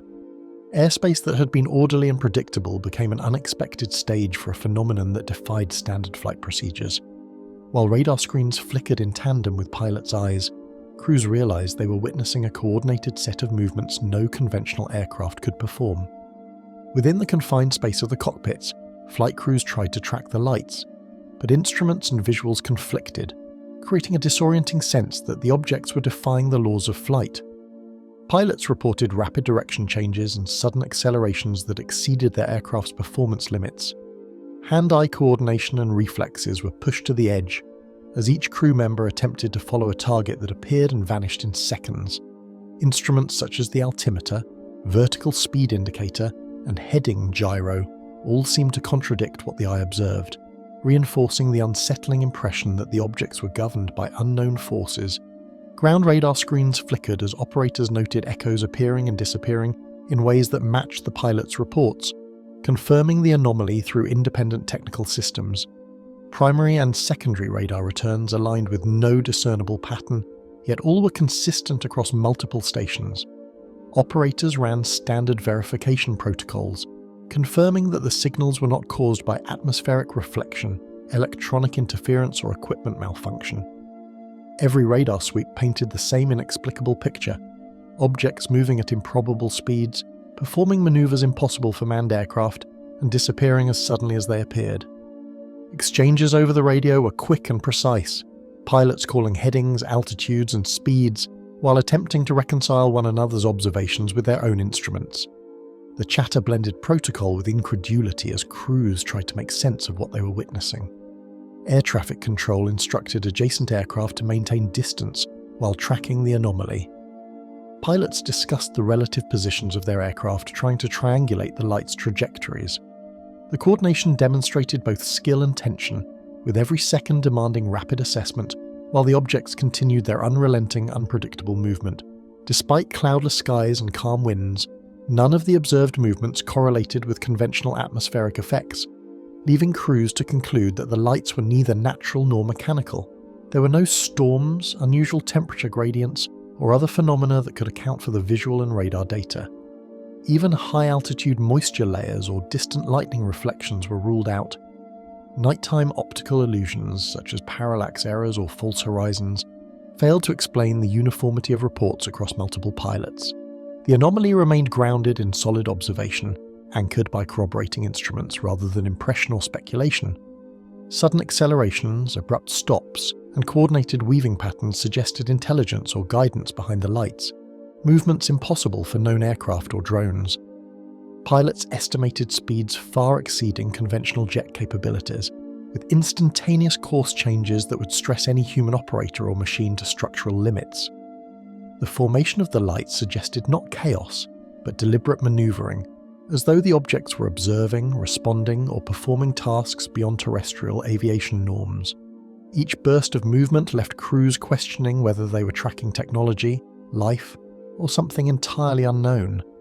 Flight instruments, radar returns, and night vision recordings all independently confirmed the target's presence, creating multiple layers of corroborated data that deepened the mystery. Every system indicated a real physical object, not a mirage or equipment error. Night vision cameras captured fleeting glints that matched radar blips, while instrument logs showed altitudes and headings that defied conventional aerodynamics. Cross-referencing between aircraft and radar installations established a clear temporal and spatial record. Analysts later noted that the consistency of these independent confirmations strengthened the credibility of the encounter, even as it resisted explanation. Analysts later noted subtle discrepancies in radar returns, suggesting the objects could shift speeds faster than the equipment could fully track, a capability unmatched by any known aircraft. Night vision footage captured occasional reflections that hinted at solid forms, yet no wings, fuselage, or conventional structure could be identified. The combination of precise instrument data and ambiguous visual evidence left both pilots and technicians acknowledging that the phenomenon straddled the line between technology and the unexplained. Military officers debated possibilities: unmanned drones, top-secret aircraft, or optical illusions. Yet every hypothesis failed when measured against the simultaneous pilot reports and radar verification. Experimental drones could not reach the observed speeds, conventional aircraft could not perform the sudden directional changes. Natural phenomena offered no satisfactory match for coordinated, high-speed movement with such precision. Despite detailed discussion and review, investigators recognized that the event was genuine yet anomalous, a rare case where multiple lines of observation converged without yielding a logical explanation. After several tense minutes, the objects disappeared abruptly, leaving crews and controllers with only instrument logs and memories of a highly unusual and unexplained encounter. Pilots described the sudden vanishing as both disorienting and almost deliberate. Ground radar signals flattened to normal readings, as though the lights had simply ceased to exist. Silence replaced the flurry of communication, and a heavy sense of disbelief settled over the exercise. Aircraft resumed formation and continued routine maneuvers, but the memory of those moments remained vivid, each crew member acutely aware that they had witnessed something beyond standard training. Air Force documentation and investigative reports preserved the incident as a verified anomaly, an event recorded with precision but lacking any definitive explanation. Logs included radar screenshots, flight data, and detailed pilot statements. Analysts catalogued the encounter as a case study in unexplained aerial phenomena within military aviation, highlighting the rare nature of such simultaneous multi-observer reports.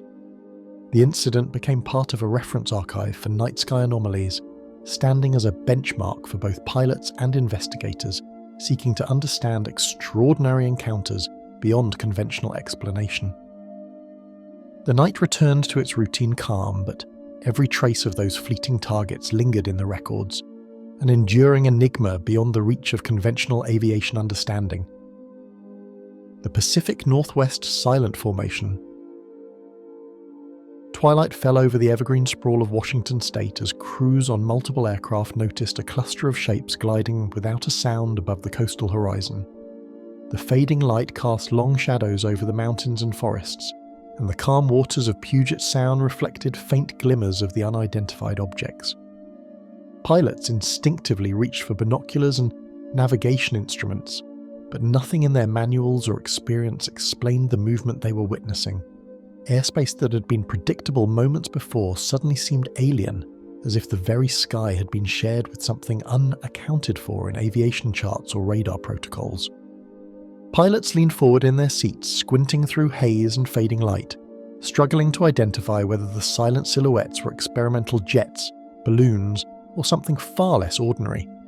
Their eyes darted between instruments and the objects, noting the unusual coordination and pacing. One crew member murmured about the improbability of human control, while another double-checked the aircraft's heading, certain they were tracking something real yet extraordinary. Conversations over the radio were clipped and careful, each pilot trying to reconcile what they saw with what they knew to be physically possible. The absence of engine noise struck every crew member, creating an eerie tension that made the calm evening air feel unnaturally heavy around their aircraft. Even the wind and distant waves failed to mask the silence, emphasizing how unnatural the sight was. Some pilots noted a faint shimmer along the object's edges, perhaps reflected sunlight or a metallic surface, but the visual cues only deepened the sense of unreality. In the vast expanse of sky above the Olympic Mountains, the anomalous formation seemed to hover with intent, perfectly synchronized and undetectable except by the human eye and occasional radar hints. The objects moved in a near-perfect geometric alignment, weaving in formation that hinted at intelligence and coordination, impossible for known aerial vehicles to achieve in such still conditions. Triangular and diamond patterns shifted fluidly, each object mirroring the other with precision that would challenge the most advanced autopilot systems. Pilots tried to sketch or record the patterns mentally, aware that no instrument could fully capture the subtleties of speed, distance, and direction. Every slight shift of the formation reinforced the sense that these were neither accidental nor random. As aircraft veered closer, each object maintained spacing and trajectory with uncanny precision, defying conventional pursuit or tracking techniques and unsettling every crew member aboard. Attempts to align heading or altitude for better observation were fruitless. The formation adjusted as if anticipating their movements. One pilot noted that it was like chasing a ghost with perfect timing, where every human correction was anticipated and offset by a subtle counter-movement. The feeling of being observed in turn created a quiet tension that grew heavier with each passing moment. Fog banks drifted along the coast while gusts from the Pacific brushed the aircraft, yet the formation sliced through the layers as though the atmosphere itself offered no resistance.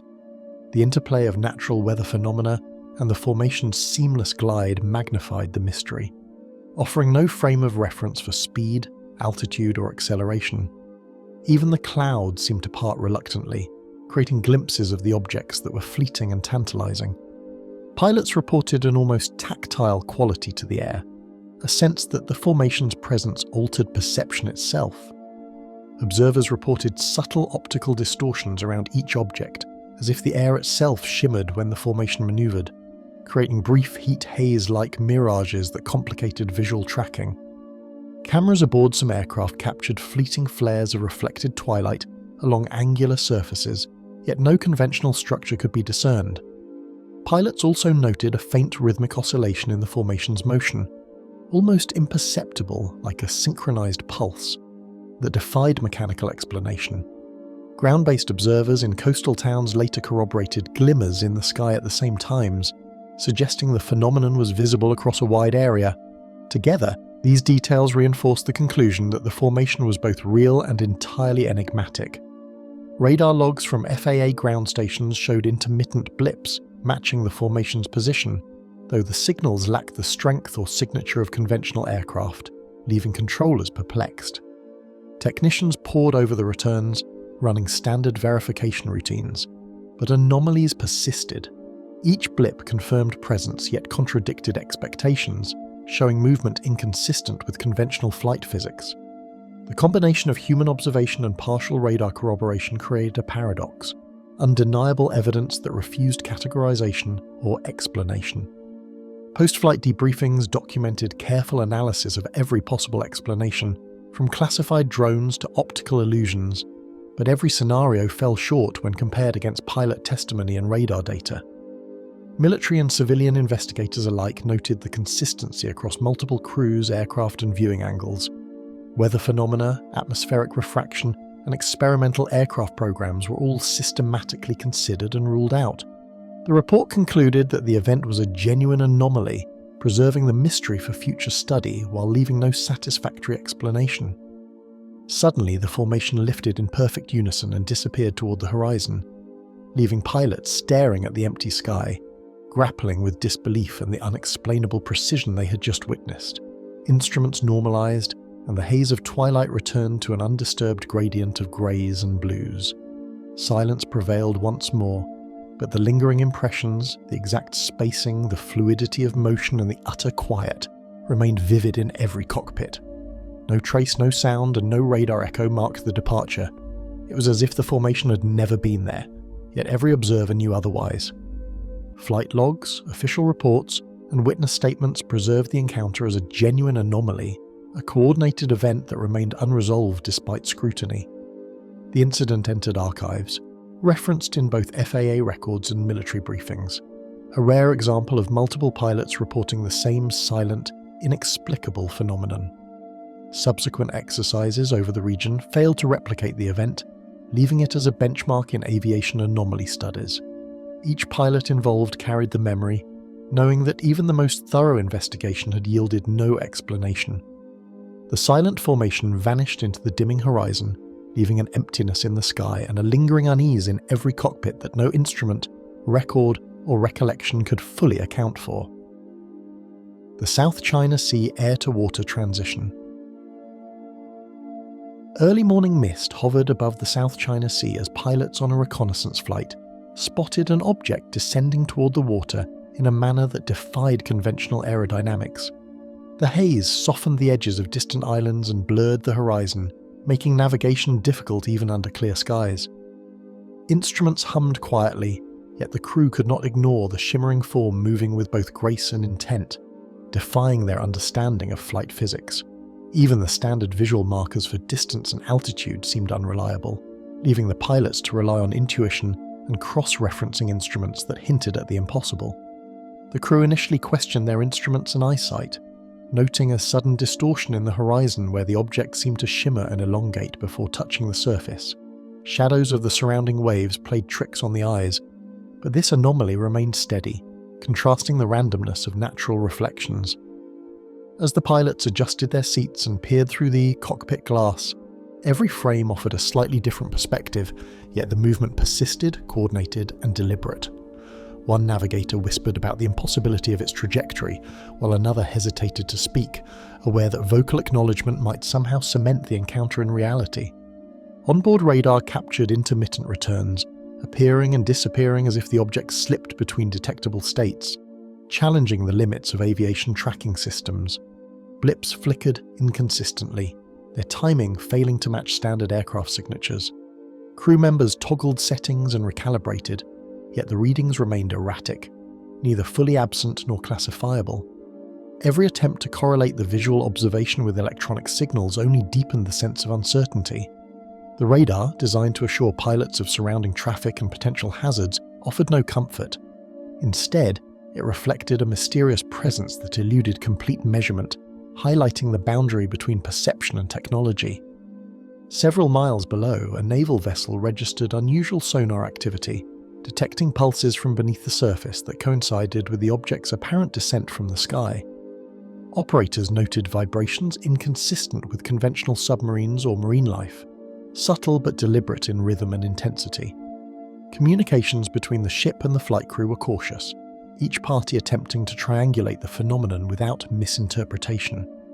The overlap of sky and sea data created a rare corroborated event, multiple observers at different vantage points witnessing an anomaly that straddled aerial and aquatic domains. The formation, or singular shape, altered its reflection and shape as it interacted with the sea, sometimes appearing submerged, other times gliding above water with no discernible propulsion. Pilots noted a slight glow along edges where water and light met, a subtle shimmer that shifted as if the object were bending the interface between air and liquid. No known aircraft or vessel could execute such movements, and the physics of partial submersion at high velocity remained inexplicable. The seamless transition from above to beneath the waves challenged every pilot's understanding of flight, creating an uncanny impression of intelligence or design beyond human capability. Adjusting altitude and heading, the pilots attempted to maintain visual contact, only to find the object responding in ways that rendered conventional pursuit ineffective and profoundly disorienting. Changes in direction were instantaneous yet precise, maintaining smooth arcs over turbulent water. Crew members noted a sensation of vertigo or spatial confusion, as if the horizon itself had shifted. Attempts to photograph or record the object produced only blurred streaks, suggesting extreme speed or an unusual refractive effect in the early morning light. The experience left every pilot questioning the limits of their instruments and their own perceptual reliability. Observers reported subtle optical distortions around each object, as if the air itself shimmered when the formation maneuvered, creating brief heat haze-like mirages that complicated visual tracking. Cameras aboard some aircraft captured fleeting flares of reflected sunlight along angular surfaces, yet no conventional structure could be discerned. Pilots also noted a faint rhythmic oscillation in the object's motion, almost imperceptible like a synchronized pulse that defied mechanical explanation. Ground-based observers in coastal towns later corroborated glimmers in the sky at the same times, suggesting the phenomenon was visible across a wide area. Together, these details reinforced the conclusion that the transition was both real and entirely enigmatic. Sunlight fractured through high clouds, scattering across the rippling water and creating reflections that made the object's outline flicker like a mirage, adding to the crew's uncertainty. Each moment of clarity alternated with visual confusion, a cycle that made accurate distance estimation impossible. Pilots described an internal conflict between instinct and instruments, each correcting for perceived motion only to witness new, unanticipated maneuvers. Even familiar landmarks seemed warped by perspective, further amplifying the disorientation. The combination of atmospheric conditions, reflection, and the object's anomalous behavior created a tension that intensified with every second.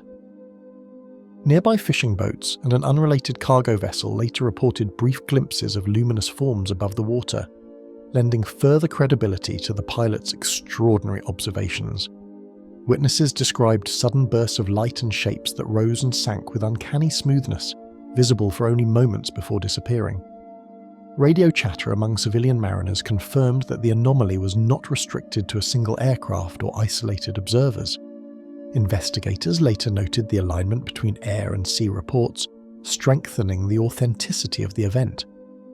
The shared experience across multiple locations emphasized that this was no hallucination or navigational illusion, but a tangible, verifiable mystery. Debriefings and flight logs documented the encounter in meticulous detail, yet investigators could offer no technical or meteorological explanation for how a single object could appear to operate in both air and water simultaneously. Technical experts reviewed radar, sonar, and visual data, running simulations against weather patterns, optical illusions, and conventional aircraft capabilities. Every known variable was systematically tested, and each fell short of explaining the observed behaviors.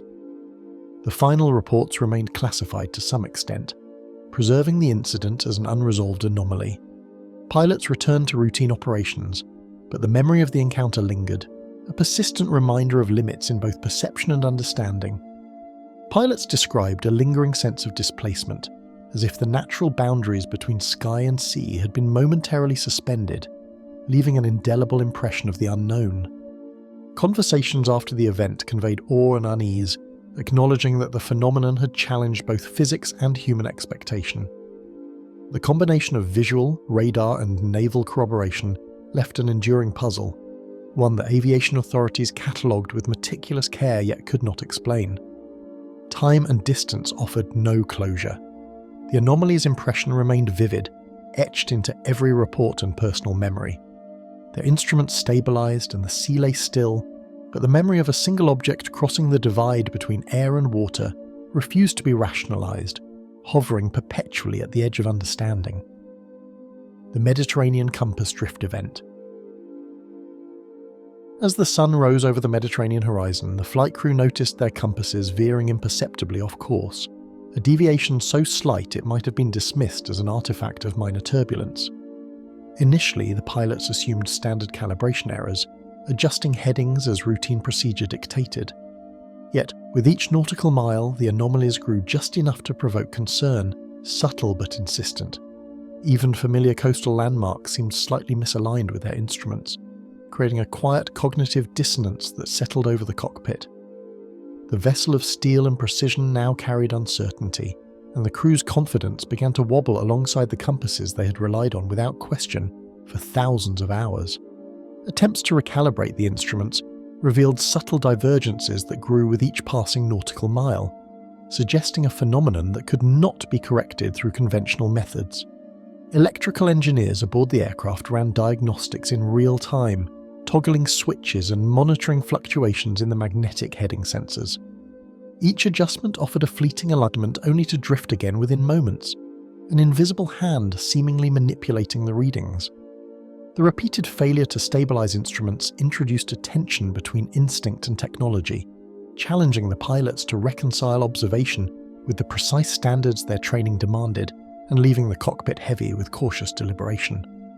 Above the deep blue expanse, solar glare and atmospheric refraction complicated even the most basic visual orientation, making distant islands appear warped or displaced.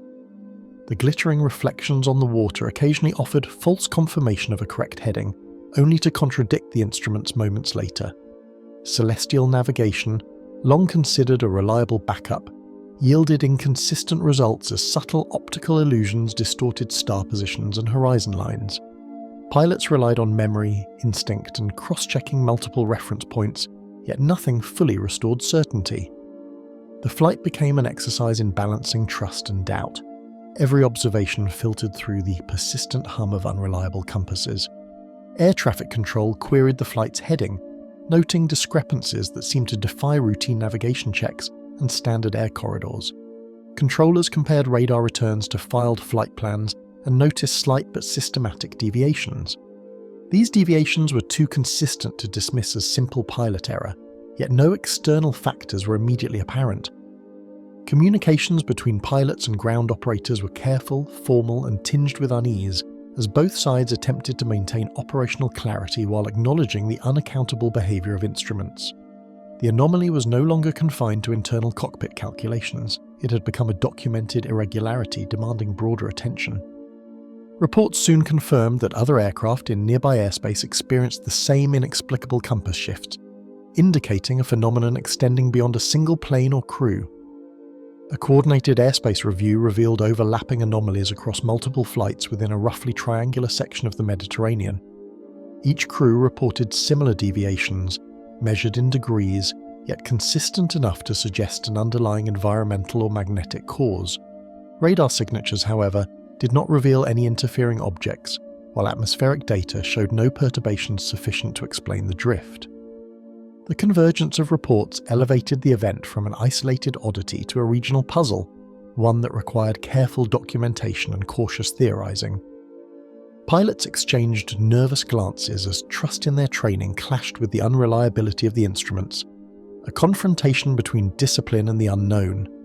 Some instinctively reverted to manual navigation techniques, using visual references, stopwatch timing, and estimated airspeed to maintain course. Others relied on multiple cross-checks of redundant compasses and gyroscopic indicators, yet even these measures offered inconsistent reassurance. The psychological tension was palpable. Decisions once automatic now carried amplified weight. Every course correction became a cautious negotiation with an invisible force that had rendered conventional navigation simultaneously insufficient and unsettling. Post-flight examinations of the navigation logs highlighted deviations measured in precise degrees, yet no mechanical fault could be identified, confounding engineers and aviation investigators alike. Every instrument had passed maintenance checks before the flights, and post-incident recalibrations confirmed their integrity. Data suggested a temporary but significant magnetic interference, although no known source, natural or man-made, aligned with the flight paths. The simultaneous anomalies across multiple aircraft strengthened the case for an unexplained environmental factor, yet analysis stopped short of offering definitive answers. Each log entry became a record of mystery, a snapshot of aviation encountering the limits of empirical explanation.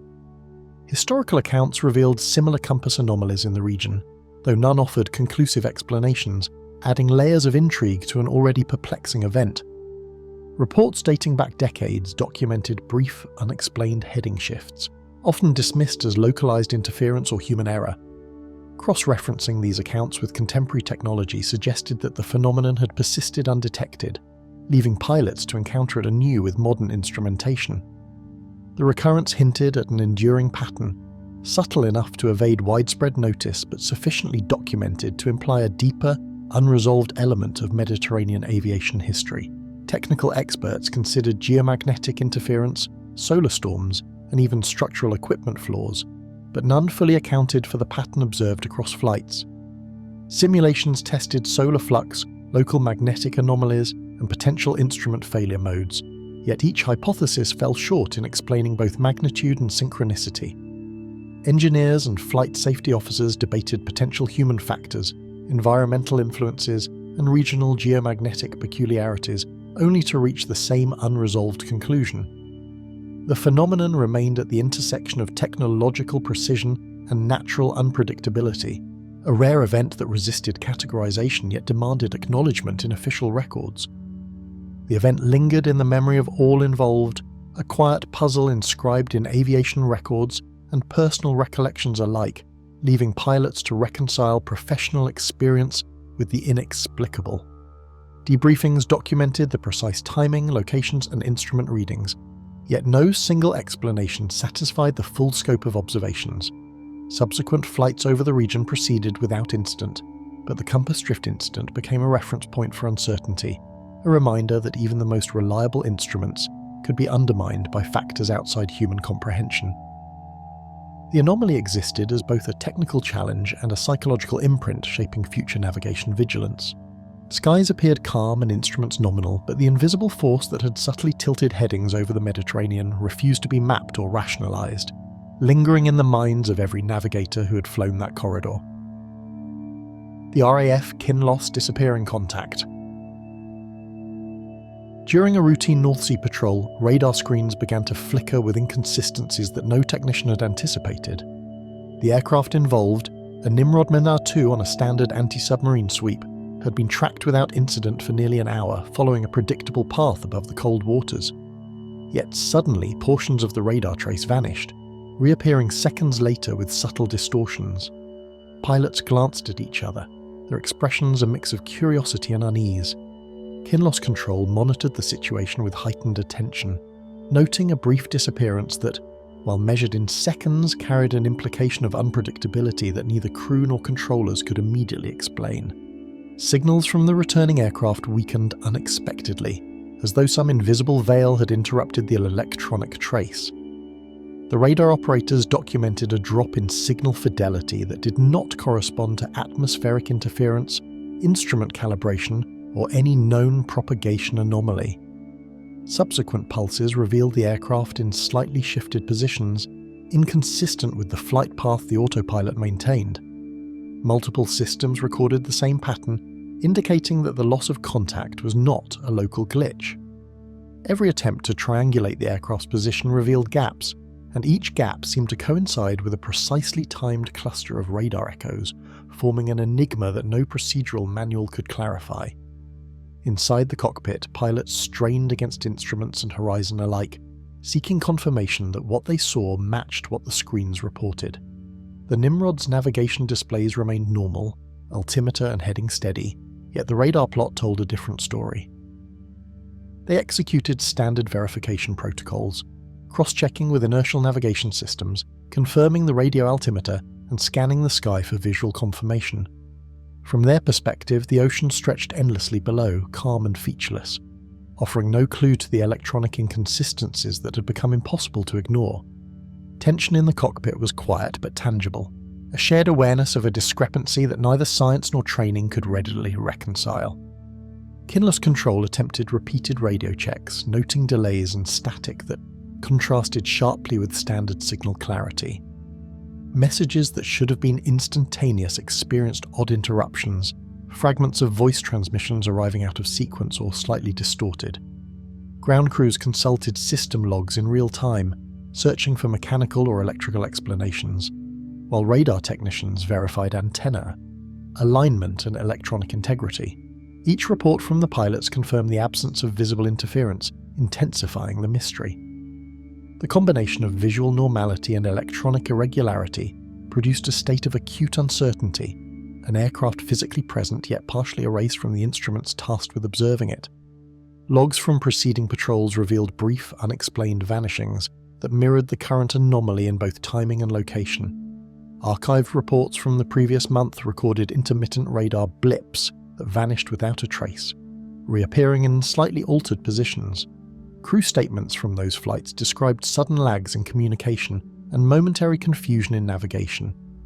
While some had attributed these lapses to atmospheric anomalies or mechanical quirks, no definitive explanation had been reached. The pattern suggested that the North Sea corridor monitored by Kinloss contained conditions, natural, technical or otherwise, that consistently produced transient interruptions in aircraft tracking, defying the established understanding of radar physics. Overhead, dense cloud cover and churning waves suggested natural interference, yet meteorological data could not account for the complete disappearance. Winds aloft remained moderate, and radar refraction calculations predicted minimal disruption to signal propagation. Sea spray, cloud density and geomagnetic variations were all considered, but yielded insufficient explanatory power. Even when viewed against the backdrop of environmental factors, the timing and precision of the signal interruptions implied a phenomenon outside conventional detection parameters. Both aircrew and ground staff began to recognize a dissonance between what was physically present and what instrumentation allowed them to perceive. Historical records hinted at occasional radar blackouts in the region, though previous incidents lacked consistent patterns or corroborating reports. During the Cold War era, Kinloss occasionally documented fleeting losses of contact over the North Sea, often attributed to temporary equipment anomalies or atmospheric distortion. Unlike those earlier instances, the current disappearance involved simultaneous verification across multiple radar channels, confirming that no single system had failed. The anomaly occurred repeatedly along a specific stretch of patrol, hinting at a phenomenon not confined to coincidence. Analysts debated whether these were mere flukes or part of a broader unrecognized pattern that suggested something unusual in the operational environment above the sea. Engineers and operations officers reviewed system diagnostics, searching for a mechanical explanation, while finding none sufficient to explain the anomaly. Electronic components, radar waveguides, and transmitter outputs all met operational standards. Post-flight inspections confirmed the Nimrod's instruments were unremarkable, with no evidence of malfunction or interference. While redundancies typically ensured continuous tracking, the anomaly bypassed all safeguards. Even sophisticated signal analysis could not reconstruct the missing segments of radar data convincingly. As reports accumulated, a consensus emerged. This was not a failure in technology or human error, but a phenomenon resisting classification, challenging both procedural norms and the crew's expectation of mechanical certainty. Pilots later recounted moments of vertiginous uncertainty, when instruments suggested one reality and visual cues another, leaving confidence in constant tension. The discrepancy between radar and cockpit perception created a cognitive dissonance that could not be resolved through conventional checks. For the crew, the North Sea below remained perfectly ordinary, yet the instruments insisted on something ungraspable. Even as the aircraft returned to areas of normal tracking, the fleeting loss of contact lingered in memory, a persistent reminder of the fragility of perception when technology and environment diverge in inexplicable ways. The disappearance was recorded, analysed, and archived, yet each investigation reinforced the event's defiance of explanation, leaving it as a lingering enigma in RAF operational history. Debriefings, radar plots, and technical notes filled binders and databases, but none provided closure. Successive patrols passing through the same corridor occasionally reproduced partial echoes of the anomaly, while others encountered none at all. The event became a case study in Air Force operations, a vivid illustration of the limits of detection, communication, and control.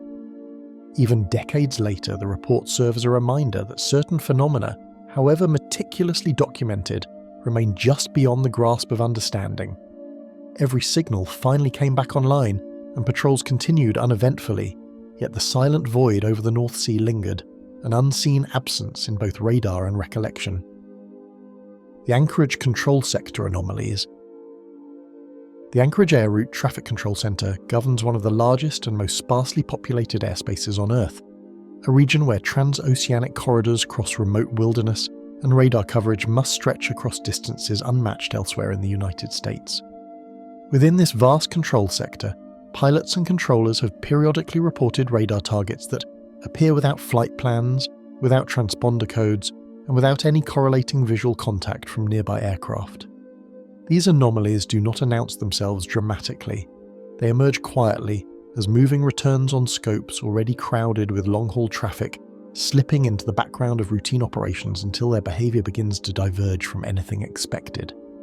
Alaska's airspace presents unique challenges even under normal circumstances. Mountain ranges interfere with radar line of sight, weather systems shift rapidly, and magnetic variation complicates navigation at higher latitudes. Anchorage Center relies on a layered network of long-range radar sites, satellite surveillance, and procedural separation to manage aircraft crossing between Asia and North America. Controllers are accustomed to intermittent radar returns and occasional dropouts, especially at lower altitudes. What makes certain Anchorage sector incidents stand out is not the presence of unexplained signals, but the way these targets behave once detected, maintaining stable movement patterns that resemble controlled flight rather than random interference.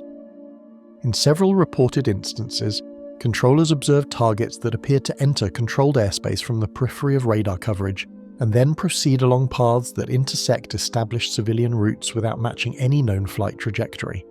These returns did not drift or scatter like weather clutter, nor did they remain fixed like ground reflections. Instead, they moved deliberately, sometimes paralleling commercial traffic before altering course at sharp angles inconsistent with jet performance at cruising altitude. The anomalies were often tracked across multiple radar sweeps, ruling out momentary sensor glitches and forcing controllers to monitor them as potential safety concerns. Pilots flying through the Anchorage sector were occasionally queried about nearby traffic corresponding to these unknown returns.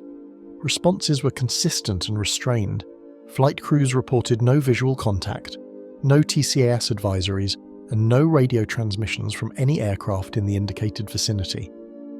In some cases, pilots confirmed clear skies and excellent visibility, conditions that should have allowed visual acquisition of another aircraft if one were present. The absence of any corroborating sensory data deepened the uncertainty surrounding the radar observations and left controllers with little guidance on how to classify what they were seeing. The issue was further complicated by the Anchorage sector's proximity to extensive military operating areas. Alaska hosts numerous training ranges and supports air defense activities linked to NORAD operations, many of which involve classified flight profiles. Controllers are trained to expect unusual radar behavior associated with military exercises, including aircraft operating without standard transponder signals. However, the anomalous targets did not follow restricted area boundaries, nor were they accompanied by coordination notices that typically precede military activity. Their movements crossed civilian airways freely, at altitudes and speeds that did not align with known training patterns.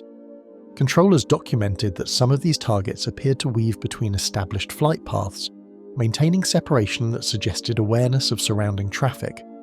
Rather than crossing airways at random, the returns adjusted course in response to nearby aircraft, sliding laterally or changing heading in a manner that preserved spacing. This behavior was particularly unsettling because it implied either an unknown aircraft actively navigating controlled airspace or a phenomenon capable of mimicking intelligent movement. Neither explanation fit comfortably within established operational frameworks, and neither could be easily dismissed. Technical explanations were explored internally, including the possibility of radar artifacts caused by atmospheric conditions unique to high latitudes. Temperature inversions, ionospheric effects, and anomalous propagation are known to produce false targets under certain circumstances.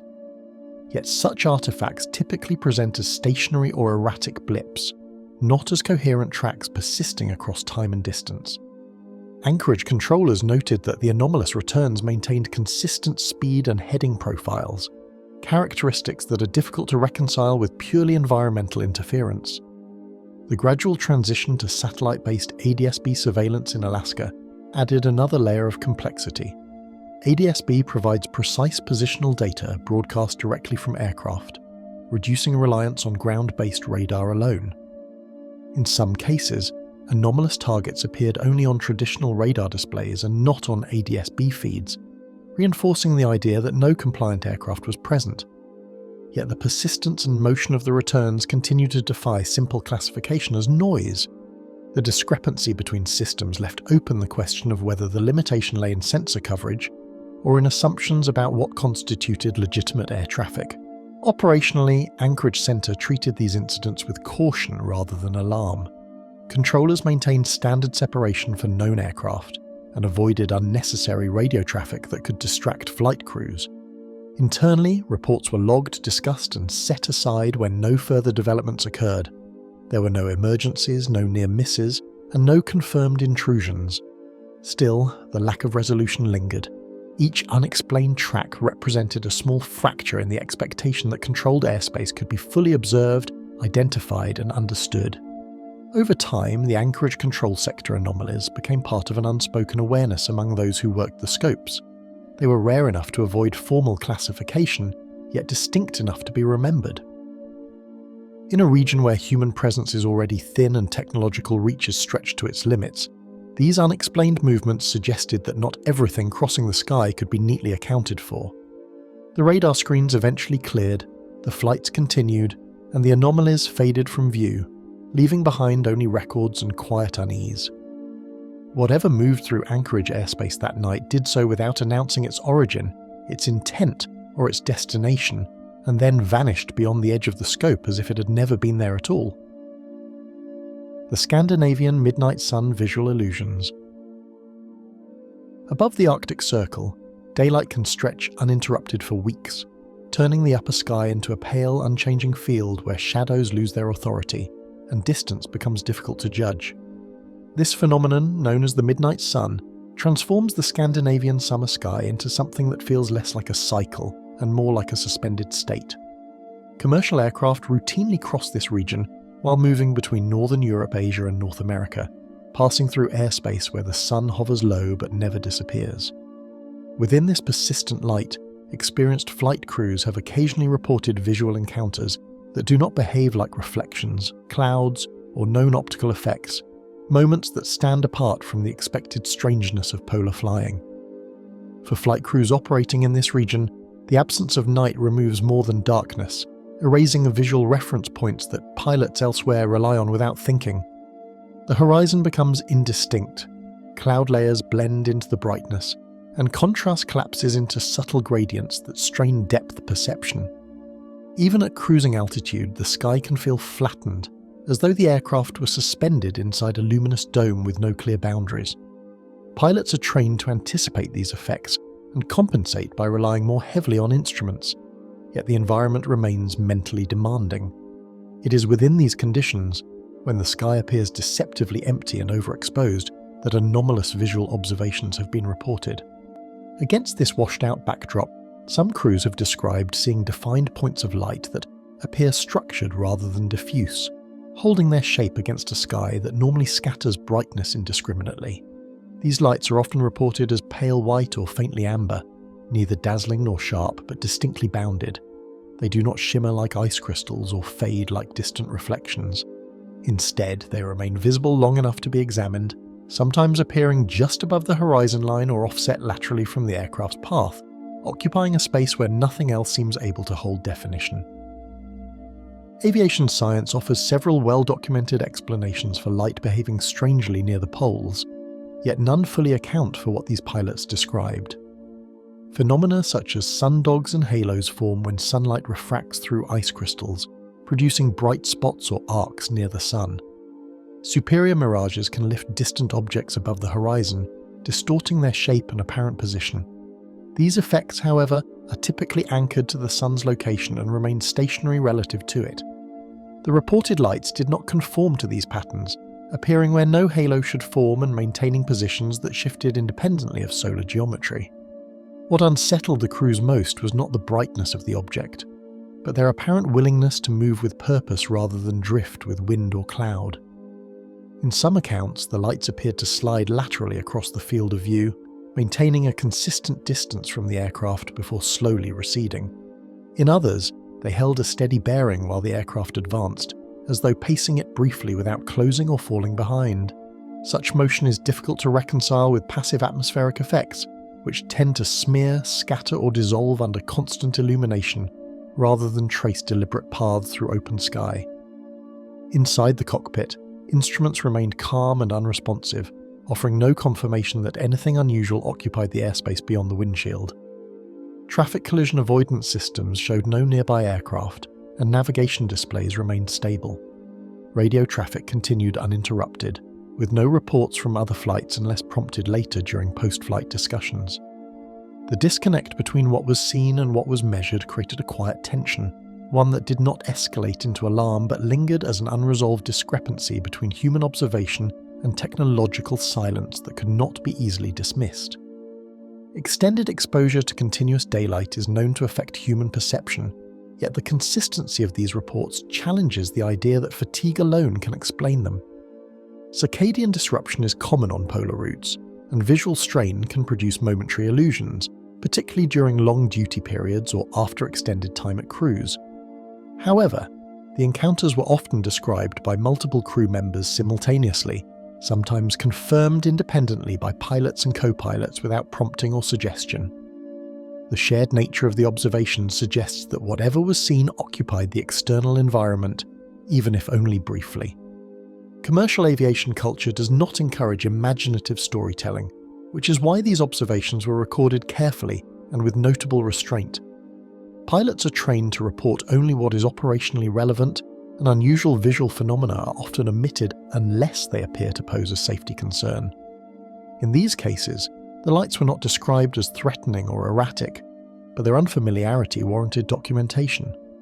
The language used in such reports tends to be precise and understated, emphasizing position, duration, and movement rather than interpretation or speculation. The difficulty in classifying these encounters lies in their refusal to behave like either equipment error or familiar atmospheric illusion. They are visible but leave no measurable trace, structured yet fleeting, present long enough to be noticed but gone before they can be interrogated. Unlike radar-based anomalies, these sightings exist almost entirely in the space between eye and sky, challenging assumptions about what should and should not be visible under constant illumination. They occupy a narrow margin where explanation feels close, yet never fully attainable. As aircraft continued their crossings beneath a sun that never fully set, the lights appeared briefly, behaved coherently, and then dissolved without a trace, leaving the sky unchanged and indifferent. Flights proceeded, schedules held, and the Scandinavian airspace returned to its quiet, luminous normality. Yet for those who witnessed the anomalies, the memory lingered, shaped by the unsettling possibility that the endless daylight had not revealed everything it illuminated, but instead concealed something within its glare. In a sky where darkness never arrives to conceal uncertainty, something still managed to appear, move, and vanish without leaving an explanation behind. The Air France Lateral Acceleration Report. Cruising at 35,000 feet, the Air France flight followed a smooth, predictable path above the Atlantic, engines humming steadily and autopilot maintaining exact headings. Such flights offer a sense of equilibrium where motion and expectation align, airspeed, altitude, and trajectory operate in concert, and crew workload remains largely routine. Yet during one such crossing, pilots reported observing a luminous object at their altitude, not far off the flight path, moving in a manner that seemed deliberate and lateral, sidestepping the natural constraints of airborne motion. The encounter intruded upon routine with quiet precision, startling not through suddenness but by violating the rules of flight itself. At cruising altitude, lateral acceleration is strictly limited by the physics of lift, inertia, and aerodynamic control. An object cannot shift sideways without banking, tilting its wings, or altering thrust without producing detectable effects on the surrounding air. Jets and most known aircraft are constrained by the atmosphere, and abrupt lateral changes while maintaining altitude require maneuvers that exceed normal engineering tolerances. In this context, what the crew observed defied these expectations, a body moving cleanly across a horizontal plane without apparent banking, tilting, or deceleration, as if gravity and air resistance had been suspended for a fraction of a minute. The object was seen clearly against an open expanse of sky, unobstructed by clouds, haze, or precipitation. It appeared as a luminous point, steady in brightness and compact in form, holding its structure as though artificially maintained. There was no trail, no blurring from motion, and no distortion from refraction or glare. Its stability was evident to the pilots, and the clarity of observation allowed for precise estimation of distance, angle, and relative speed. Even experienced aircrew, accustomed to scanning the horizon for weather or traffic, noted that the shape's steadiness and isolation set it apart from familiar phenomena. Then came the lateral shift. Across a brief span of seconds, the object moved sideways, maintaining its altitude and apparent orientation, traversing what should have been an impossible path for any conventional craft. It slid laterally in a controlled motion, neither pitching nor yawing, as if guided by an unseen vector that respected no conventional aerodynamic rules. The motion was smooth, continuous, and measured, leaving observers with a stark sense of the unexpected. It was not acceleration in the direction of flight, but across it, defying intuitive understanding of momentum and spatial displacement at high altitude. No known aircraft, weather formation, or optical effect could account for the behavior. There were no contrails, vapor wakes, or turbulence signatures. Atmospheric mirages produced distortions along the line of sight, but never precise lateral relocation while maintaining altitude. Instrumented drones and balloons move within predictable bounds and are generally visible only at certain distances. Even phenomena such as lightning reflections or auroral luminescence cannot replicate the observed vector or control of the object. By systematically excluding the ordinary, the anomaly remains defined entirely by its unusual motion. Aircraft instruments recorded nothing beyond the standard environmental readings. Traffic collision avoidance systems did not detect a target. Altimeters showed no interference, and navigation displays indicated no unexpected vectoring. There were no radio transmissions, no nearby traffic, no alerts or warnings triggered by automated systems. The absence of corroborating instrument data left the observation entirely within the human sensory record, emphasizing the singularity of the moment rather than suggesting mechanical failure or sensor error.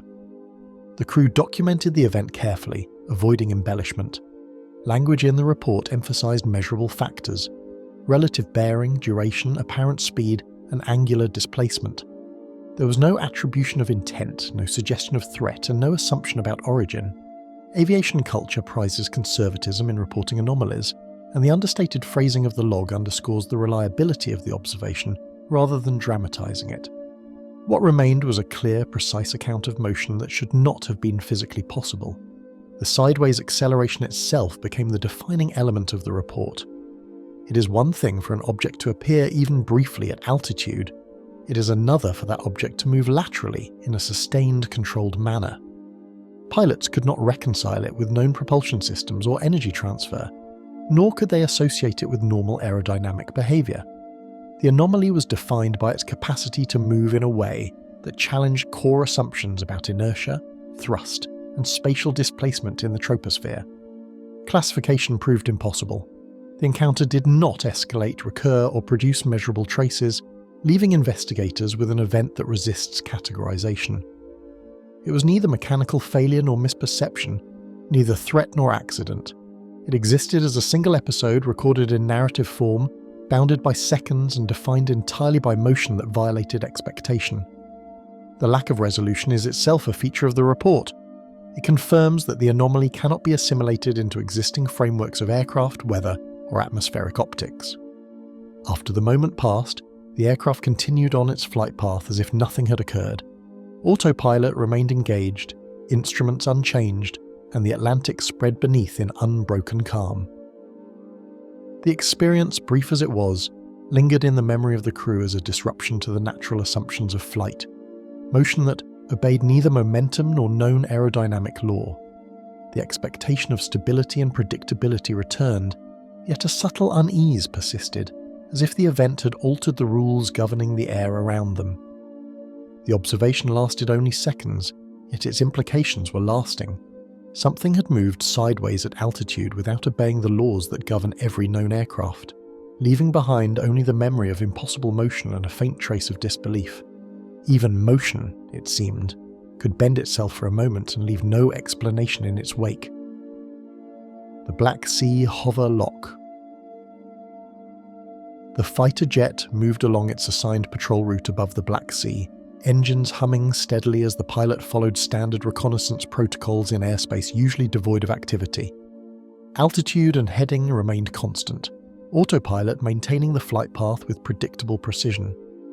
For this region, routine patrols were typically uneventful, offering the pilot long stretches of steady scanning and minimal radio chatter. Yet during this flight, a visual anomaly appeared, one that violated the normal expectations of movement at altitude. A small, luminous object hovered in place, unmoving, as though the air around it had been artificially stilled. A subtle crosswind shaped the high-altitude currents, barely noticeable to the instruments, but enough to remind any trained pilot that air is never truly still at cruising levels. Clouds, distant yet perceptible, moved steadily across the horizon, confirming the natural flow of the atmosphere. Thermal currents rose and fell imperceptibly, and even at high altitude, turbulence can exert minor forces on any airborne object. In these conditions, maintaining perfect stasis is impossible for any conventional aircraft. Every aspect of the environment suggested motion, yet the object ignored all known influences, suspended against the invisible pull of physics. Through the canopy, the pilot detected a compact, sharply defined object, its luminous surface steady and free of the distortions that normally accompany distance or atmospheric turbulence. It was visible against open air and partially veiled cloud, and its edges remained crisp, unblurred by heat shimmer or mist. There was no trail, no shifting colour or flicker, nothing to indicate reflection or optical artifact. Experienced eyes, trained to distinguish instrument errors from real targets, could not dismiss it as conventional aerial traffic or an environmental anomaly. The clarity of the sighting demanded attention and careful tracking. It remained fixed in place, resisting every influence of wind and altitude, its motion, or lack thereof, contradicting everything known about aerodynamic forces at that elevation. Ordinarily, even a hovering helicopter at lower altitudes requires constant adjustments to remain stationary. At cruising altitude, nothing without visible propulsion or stabilization can maintain a fixed point against the natural drift of air currents. The object's stillness was stark, unnerving, and absolute, creating an almost imperceptible tension between expectation and reality. It hovered as though the laws of physics had paused in a small space around it. The pilot adjusted throttle and heading, executing minor maneuvers to gain perspective, yet the object held its position unwaveringly, neither yielding nor drifting with the aircraft's approach. Each attempt to circle or close the distance revealed no change, no reaction, no signal that it registered the jet's presence. Standard interception procedures produced nothing beyond observation. No wake, no pressure distortion, no alteration in altitude. The pilot's movements highlighted the contrast between controlled motion and the object's resolute immobility, reinforcing the anomaly's singularity. All systems returned only normal readings. Radar screens remained empty, collision avoidance sensors silent, and navigational instruments detected nothing unusual in the surrounding airspace. The absence of measurable data could not be attributed to error. The aircraft itself functioned perfectly. Every instrument confirmed the emptiness that the eyes contradicted. This silence amplified the dissonance, creating a situation where visual certainty clashed with technological confirmation. The anomaly was real in perception but invisible to every sensor, leaving only the pilot's trained observation to record it. Even the subtle variations in humidity and temperature at that altitude can affect visibility and perception. Yet the object's presence remained unaffected, its contours crisp against shifting air layers. High-altitude flight over the Black Sea is marked by microclimates and temperature gradients that can refract light or distort distant objects. Pilots are trained to interpret such variations and adjust for apparent movement or shimmering caused by these conditions. In this instance, nothing in the environment could account for the object's precise position or immobility. Wind shear and thermal drift, which typically influence any free-floating object, were present but had no discernible effect. The anomaly resisted not only human expectation, but also every subtle natural force that might have nudged or blurred it, emphasizing its extraordinary suspension in open air. Moments stretched with unnerving slowness as the pilot kept the object in sight, every second weighted by the awareness of a presence that refused to move or dissipate. Time itself seemed to dilate in relation to the object's stasis. The lack of change forced focus and intensified scrutiny, making each heartbeat echo against the unexpected immobility. For a trained aviator accustomed to motion and response, the suspension of expected behavior created a subtle but profound tension. This was not an encounter marked by speed or aggression, but by the quiet insistence of something that could not, or would not, yield to conventional rules. No known aircraft, drone, or atmospheric phenomenon could account for its behavior, since nothing engineered for high-altitude flight can hover unaided without visible means of propulsion. It was not a balloon, not a meteorological probe, not a reflection, and not a misjudgment of distance. All explanations within the bounds of engineering and environmental science fail to reconcile such absolute suspension with the physics governing aerodynamics. The more conventional possibilities were eliminated, the more the anomaly asserted its defiance of understanding. Despite the pilot's best efforts to close the distance, the object remained stationary until it eventually disappeared, leaving no contrail, no reflection, and no measurable disturbance. It did not accelerate away, nor did it fade gradually. It simply vanished, leaving the surrounding sky unchanged. The lack of transition or trace deepened the enigma, offering no clues about trajectory, origin, or mechanism. What had been firmly anchored moments before was gone in an instant, leaving only the memory of impossible stasis and the quiet emptiness of open air. Normal patrol resumed, with instruments unchanged and the Black Sea appearing as calm as ever, yet the memory of that impossible hover lingered, quietly unsettling in its defiance of expectation. The jet returned to routine scanning, autopilot re-engaged, and standard reports filed, but the encounter left a subtle alteration in perception. Even routine motion now felt slightly uncertain, and every subsequent observation carried the echo of the object's unwavering presence. It was a moment of suspended disbelief imposed not by illusion, but by the resolute immobility of something truly unexplained. For a fleeting instant, stillness itself occupied the air, defying every assumption about motion and leaving an unanswered question suspended in the open space. The Andean altitude downdraft that wasn't there. Ridges of the Andes stretched below the aircraft, sharp peaks and deep valleys forming a landscape both familiar and imposing. Flight planning for this corridor had accounted for sudden elevation changes and narrow passes, yet the crew remained alert to every nuance of high-altitude navigation. Instruments confirmed steady altitude and heading, autopilot engaged, while the pilots scanned the horizon for conventional hazards. Moments into the routine cruise, a subtle but undeniable impression suggested something unusual. No turbulence, no mechanical alert, nothing in the surrounding terrain indicated disturbance, yet the aircraft seemed imperceptibly at first to move in ways the crew could not immediately explain. Mountain waves and valley winds sculpted the air with patterns familiar to experienced pilots, producing gradual turbulence and minor shifts in lift that can normally be anticipated. At elevations above 15,000 feet, air density is lower, reducing aerodynamic responsiveness, and even minor downdrafts can become noticeable. Katabatic currents descend slopes with predictable force, while thermals rise along sunlit ridges. These factors were all documented in regional meteorological reports and pilot manuals, providing clear expectations for flight behavior. Yet the air in this instance resisted prediction. Every known variable remained stable, and the anomaly, though invisible to instruments, would soon reveal itself in ways that defied both experience and expectation. Cockpit instruments indicated steady readings, altimeters aligned, vertical speed indicators stable, and airspeed consistent with cruising parameters.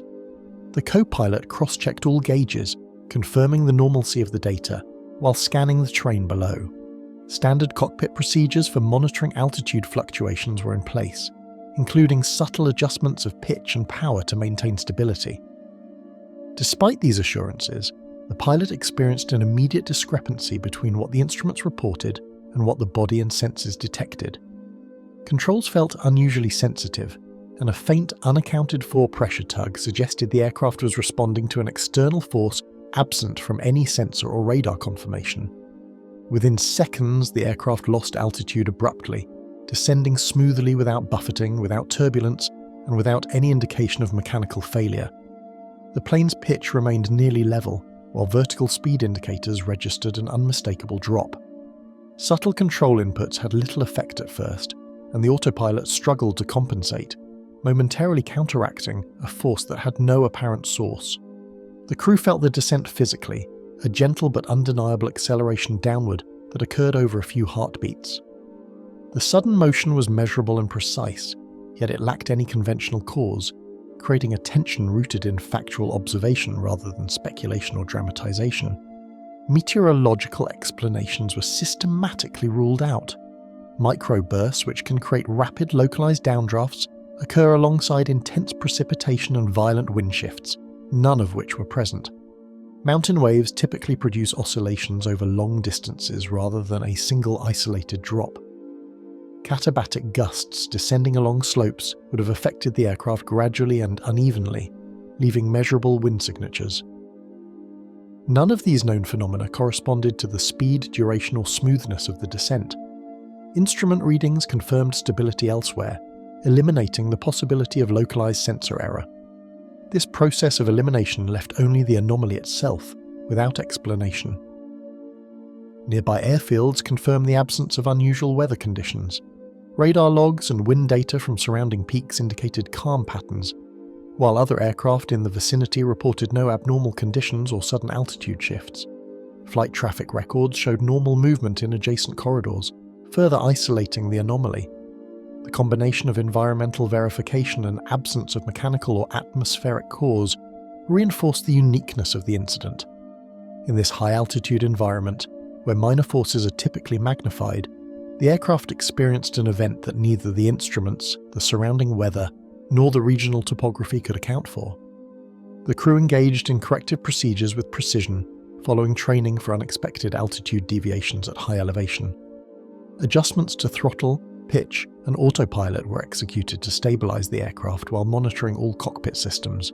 Minor inputs produced the expected response, though only after the descent had begun. Pilots are trained to manage sudden altitude changes safely, and in this case their skills prevented further deviation or hazard. Yet the anomaly itself remained unaddressed. No standard protocol could explain the initial cause. The incident was manageable, yet inexplicable, emphasizing that the environment of flight can still contain elements beyond prediction or control. Passengers and crew noticed subtle physiological effects, including a brief sense of lightness and minor pressure changes in the cabin. While nothing approached a true sensation of weightlessness, these cues were sufficient to heighten attention and awareness. Flight attendants reported minor shifts in beverage movement and seated posture, adding tactile confirmation to what the crew observed through instruments and controls. The combination of visual, physical, and mechanical sensations made the anomaly concrete in multiple ways. It was measurable, perceivable, and entirely isolated from known influences, creating a layered understanding of an event that could not otherwise be explained. Post-flight analysis included a full review of mechanical systems, flight recorder data, and environmental logs. Engine performance, autopilot function, and aerodynamic control systems all operated within specifications. No corroborating evidence appeared in radar or telemetry from nearby stations. Meteorological data confirmed stable winds and consistent pressure across the region. Investigators could not identify a cause, leaving the anomaly unresolved. The sudden downdraft was a precise event, bounded in time and space, and it challenged standard assumptions about high-altitude flight. For the crew, the incident became an enduring question, observable yet fundamentally inexplicable within known aviation knowledge. After regaining stable altitude, the flight continued along its planned route, the Andes below unchanged and serene. Instruments, autopilot, and control surfaces all returned to normal readings, and the crew maintained standard monitoring. Yet the mental impression of sudden descent lingered, altering perception of natural forces. Even ordinary turbulence felt slightly suspect afterward, coloured by awareness that known physical laws had been briefly contradicted. The aircraft's performance returned to expectation, but the experience subtly shifted understanding of the interaction between air, gravity, and motion at high altitude. The plane's sudden descent ended as abruptly as it began, leaving only a lingering uncertainty about the invisible forces that had seized the air around it. The Australian outback vanishing traffic call. The horizon shimmered in heat and light, a boundless panorama where sparse vegetation gave little reference for distance as the aircraft followed its routine flight path through the vast outback. Miles of empty plains stretched below, dotted occasionally by low hills and salt flats, and the sky above was a near unbroken expanse of pale blue.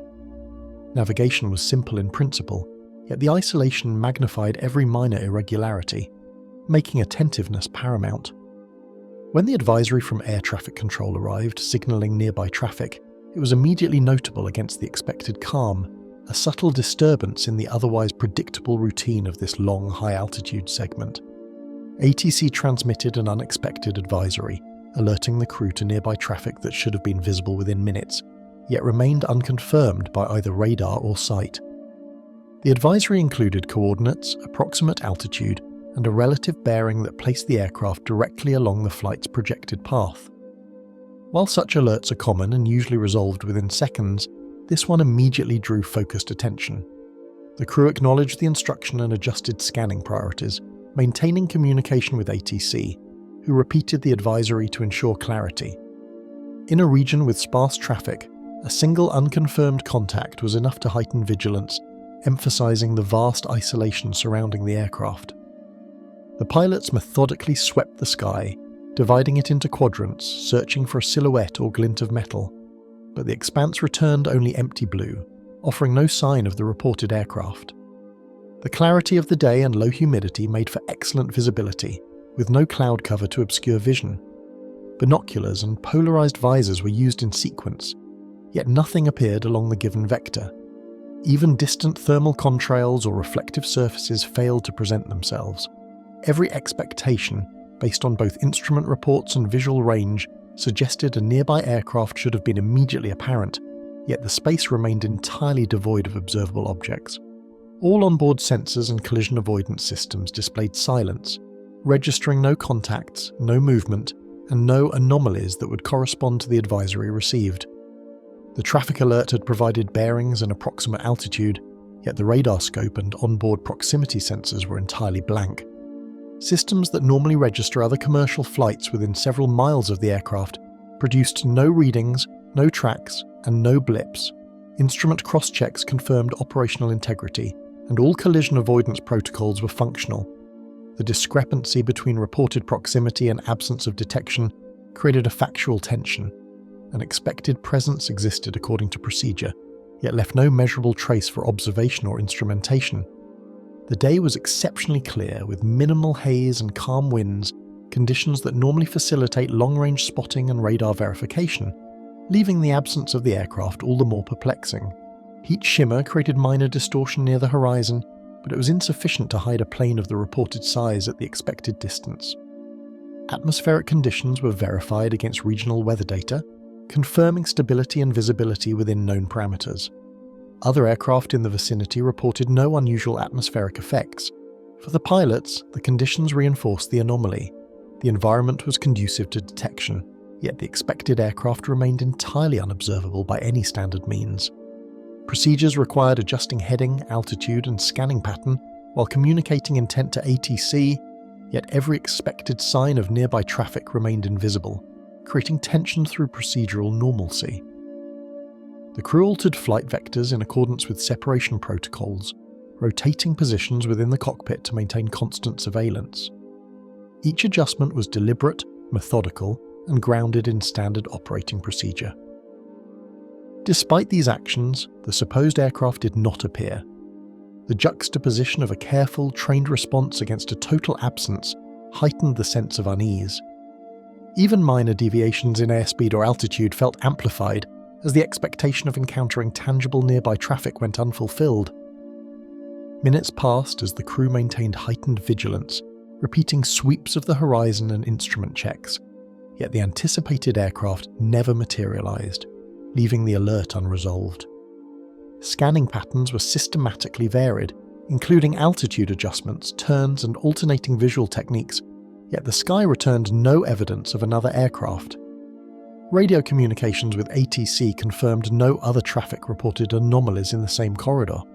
The continuous attention required by protocol contrasted sharply with the emptiness outside, reinforcing the perception that the aircraft had been expected, yet never existed within measurable reality. Known factors such as heat mirages, instrument glitches, or misreported traffic were considered and systematically ruled out, confirming that neither environmental nor technical causes could account for the anomaly. Heat mirages typically distort distant surfaces, but the alert indicated a specific bearing and altitude well within direct line of sight. Instrument self-tests confirmed all systems were functional, with no error codes, and cross-checks with ATC and flight tracking confirmed that no other aircraft had entered the reported airspace. Every reasonable explanation for the alert was eliminated, leaving only the paradox of an expected presence that could not be verified through any standard means. The unusual absence of confirmation placed subtle strain on the crew, who continued to adhere to protocol while registering the quiet, persistent uncertainty that accompanies the unexplainable. Mental focus was heightened, and the pilots periodically communicated aloud to reinforce situational awareness, a standard practice when unusual circumstances occur. The absence of evidence, paired with the procedural expectation of presence, created cognitive tension. Each repeated scan and check reaffirmed the anomaly's persistence. Crew reports later described a palpable sensation of waiting for something that should have appeared, a reminder that perception and expectation can themselves form the foundation of suspense in controlled environments. With the alert cleared and no further indications of traffic, the flight resumed its planned course, instruments normal, yet the sense of expectation and unseen presence lingered in the cockpit. Autopilot resumed full control, and the routine of navigation continued as if nothing had occurred. Despite normal conditions, every subsequent visual sweep of the horizon was coloured by memory of the unresolved alert. Procedures were followed precisely, yet the crew's perception of the outback had subtly changed, underscoring how absence can produce awareness as potent as presence. The signal that had demanded attention vanished entirely, leaving the crew to wonder if what should have been there had ever existed at all. The Caribbean night horizon split. The air was warm and still, carrying the faint scent of salt from distant waves, as the aircraft glided through a sky patterned with stars and distant island lights. Navigation through the Caribbean at night was typically uneventful, with well-mapped routes and minimal traffic in most corridors. Crews were accustomed to scanning for scattered islands or other aircraft on radar, relying on predictable flight paths over calm waters. Yet during one routine segment, a subtle anomaly drew their attention, a linear feature along the horizon that suggested a division in the sky itself, distinct from clouds, stars, or light pollution, appearing both precise and fleeting. A subtle shifting brightness along the horizon caught the pilot's eye, a linear division of colour that seemed to move independently of the plane's own motion. The line was faint at first, barely distinguishable against the inky night, but it became increasingly apparent as the aircraft approached its reported coordinates. Its edges appeared sharper than any natural gradient, contrasting the darker space above with the lighter hues along the lower horizon. The phenomenon moved slowly, almost imperceptibly, yet consistently, as though guided by some unseen hand. Instrumentation showed no corresponding atmospheric disturbance, confirming that the line was a purely visual experience with no immediate environmental explanation. Co-pilots and flight engineers confirmed the sighting, describing slight differences in hue and angle depending on where each looked, creating a shared but inconsistent perception of the phenomenon. One observer noted that the horizon appeared as though split between shadowed navy blue and a lighter indigo, while another described a subtle shimmer along the boundary. These variations were consistent with perspective differences, yet did not diminish the certainty of observation. Crew members communicated constantly, cross-checking both visual cues and instruments, attempting to verify the line against known reference points, each acknowledging its unusual clarity without attempting speculation or conclusion. The line sharpened as it progressed across the horizon, a clearly defined boundary that bisected the night sky, contrasting darkness and faintly luminous shades without any apparent source. It stretched for miles in a near-straight path, maintaining width and orientation despite the aircraft's motion. No stars or cloud formations were disrupted, yet the division remained visually precise, giving the impression that the horizon itself had been segmented.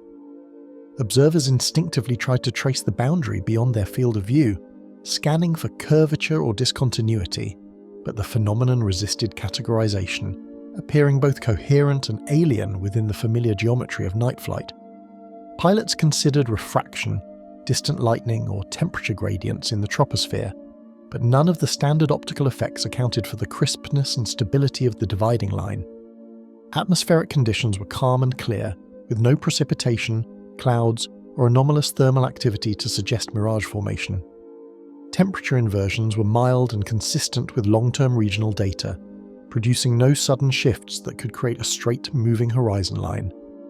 Observations were cross-referenced with radar and satellite weather feeds, confirming that the anomaly was independent of known atmospheric phenomena and existed solely as a visual event. Altimeters, horizon indicators, and weather instruments all registered normal readings, offering no explanation for the visual effect and confirming that it existed outside any measurable disturbance.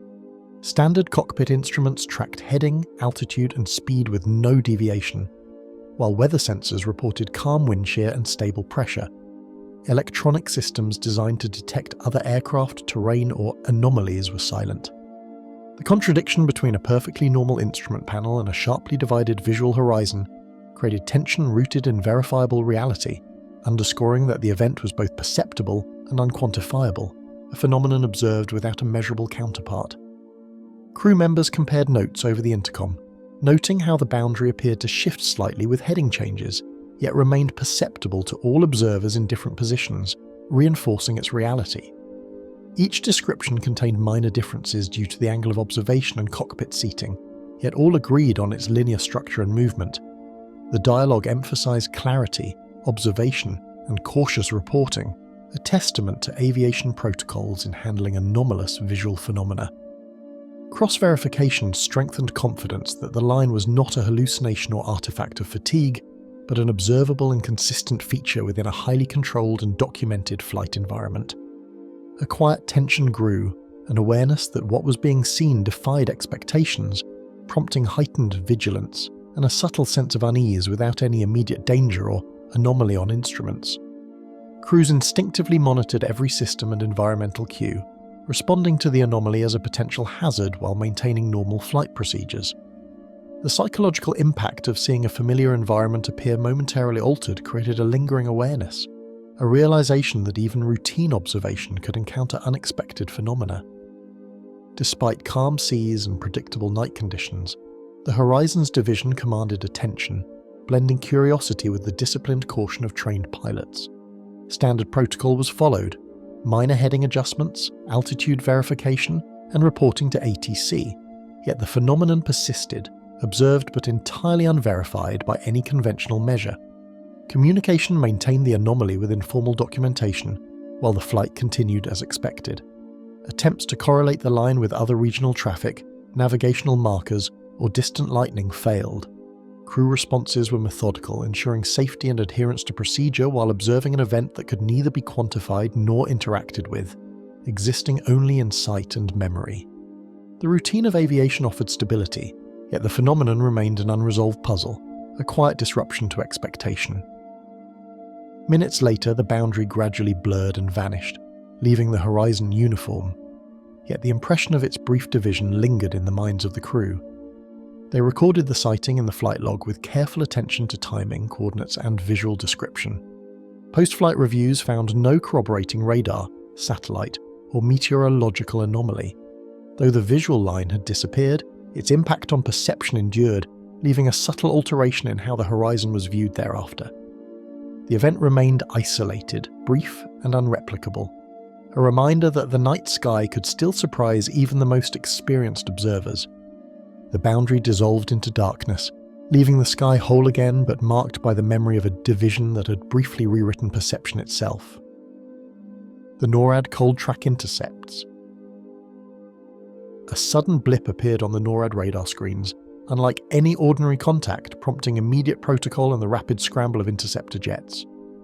Operators noted the target's position over a sparsely populated northern corridor, a region monitored continuously for both military and civilian traffic. The object appeared consistently across multiple radar feeds, yet it displayed no heat signature, no sonic footprint, and no transponder signal, defying the standard criteria used to classify airborne objects. Within moments, alerts escalated, crews briefed, and jets prepared for launch, all according to procedure, as the anomaly forced trained personnel to confront a presence they could neither see nor touch. Throttle levers advanced, afterburners ignited, and pilots felt the familiar surge of acceleration as their aircraft climbed into the night sky, poised for an intercept that should have been routine. Instrument panels glowed with standard readouts, altimeters, and navigation displays, all confirming normal operation, while radar scopes highlighted the elusive target. Despite the operational calm within the cockpit, an unspoken awareness settled over the pilots. Every parameter indicated they were chasing something real, yet nothing conventional. Standard flight drills were executed with precision, yet every action was underscored by the paradox of pursuing a contact that existed solely on instruments and nowhere else in the physical environment. The targets remained visible on radar, precise and coherent, yet instruments that normally detect heat signatures or sonic profiles reported nothing at all. Air-to-air radar confirmed the object's movement across multiple azimuths, maintaining speed and trajectory consistent with an aircraft, yet thermal scanners showed only the ambient temperature of the surrounding air. The absence of sonic disturbance, despite speeds exceeding those of conventional interceptors, presented an unusual combination of factors that engineers and pilots could not reconcile. NORAD protocols emphasize instrument verification, cross-feed analysis, and procedural reporting, but in this instance, each standard measure confirmed only one fact. Something was moving, yet producing no conventional signature. Pilots scanned the horizon with binoculars and HUD overlays, searching for a glint, shape, or shadow, but the sky held only its familiar expanse of stars and clouds. Night vision equipment and helmet-mounted displays enhanced contrast, yet no visual confirmation appeared. Observers noted familiar celestial markers and distant city lights, each reinforcing the absence of physical form. Even at altitudes designed for optimal visibility, the anomaly refused detection beyond radar, challenging the pilot's perception of space and distance. Each repeated scan intensified awareness that conventional instruments were providing the sole evidence of existence, leaving the crews reliant entirely on cold, unyielding digital readouts. Communications channels buzzed with cross-references as NORAD controllers compared multiple radar feeds and environmental sensors to confirm the blip's authenticity. Analysts at other monitoring stations verified that no other aircraft, satellite, or known atmospheric phenomena could account for the movement. Simultaneous sensor sweeps from neighbouring radar arrays produced identical results, ruling out equipment malfunction. The controllers and pilots maintained a continuous exchange, balancing operational procedure with cautious investigation, each transmission reinforcing the credibility of the track while amplifying the mystery of its physical absence. The jets banked, adjusted altitude, and accelerated to match the plotted course of the target, executing textbook intercepts against a presence that gave no response. Pilots maintained strict adherence to intercept training, aligning approach vectors and optimizing maneuvering for visual contact, yet every effort failed. The object's track remained constant, exhibiting speed and course changes consistent with controlled flight, but without producing wake turbulence, contrails, or any detectable environmental effect. Each successful maneuver underscored the anomaly. All standard interception techniques were verifiable, yet entirely ineffectual at producing confirmation of what was being pursued. Meteorological phenomena, high-altitude balloons, conventional aircraft, and instrument glitches were systematically considered and rejected, leaving the contact unexplained. Seasonal wind patterns, temperature inversions, and atmospheric reflections were analysed for possible radar distortion, yet no anomalies correlated with the object's trajectory. Balloon launches and known drone activity were cross-checked and found irrelevant. Engineers confirmed the integrity of the radar software and electronics, ruling out system error. The combination of a clean radar signal without heat, sound, or visual evidence created a scenario that defied conventional understanding, emphasizing that this contact existed in a domain between measurement and physical reality. A subtle unease settled over the cockpit, a recognition that every instinct and training technique failed to reconcile with a target that existed only as a cold track on a screen. Pilots verbalized headings, speed adjustments, and anticipated positions aloud, a procedural reinforcement meant to maintain situational awareness. The discrepancy between expected sensory input and the information provided by instruments created quite a tension, compounded by the knowledge that the anomaly was fleeting. Even the most experienced aviators found themselves acutely aware of how an invisible presence could influence decision-making, highlighting the cognitive complexity inherent in confronting such untraceable phenomena. The radar blip gradually drifted beyond intercept range, fading entirely without leaving any physical trace, and the jets returned to standard patrol patterns with unanswered questions. Pilots maintained course until the target was no longer visible on any instrument, monitoring systems closely for residual traces. Post-flight sensor sweeps and cross-checks confirmed the disappearance. The anomaly's brief existence left an operational gap in understanding, with no follow-up contacts or subsequent sightings. NORAD procedures emphasized reporting and documentation, but the absence of any physical or sensory correlate meant the event remained classified as unresolved, a record of motion without tangible evidence.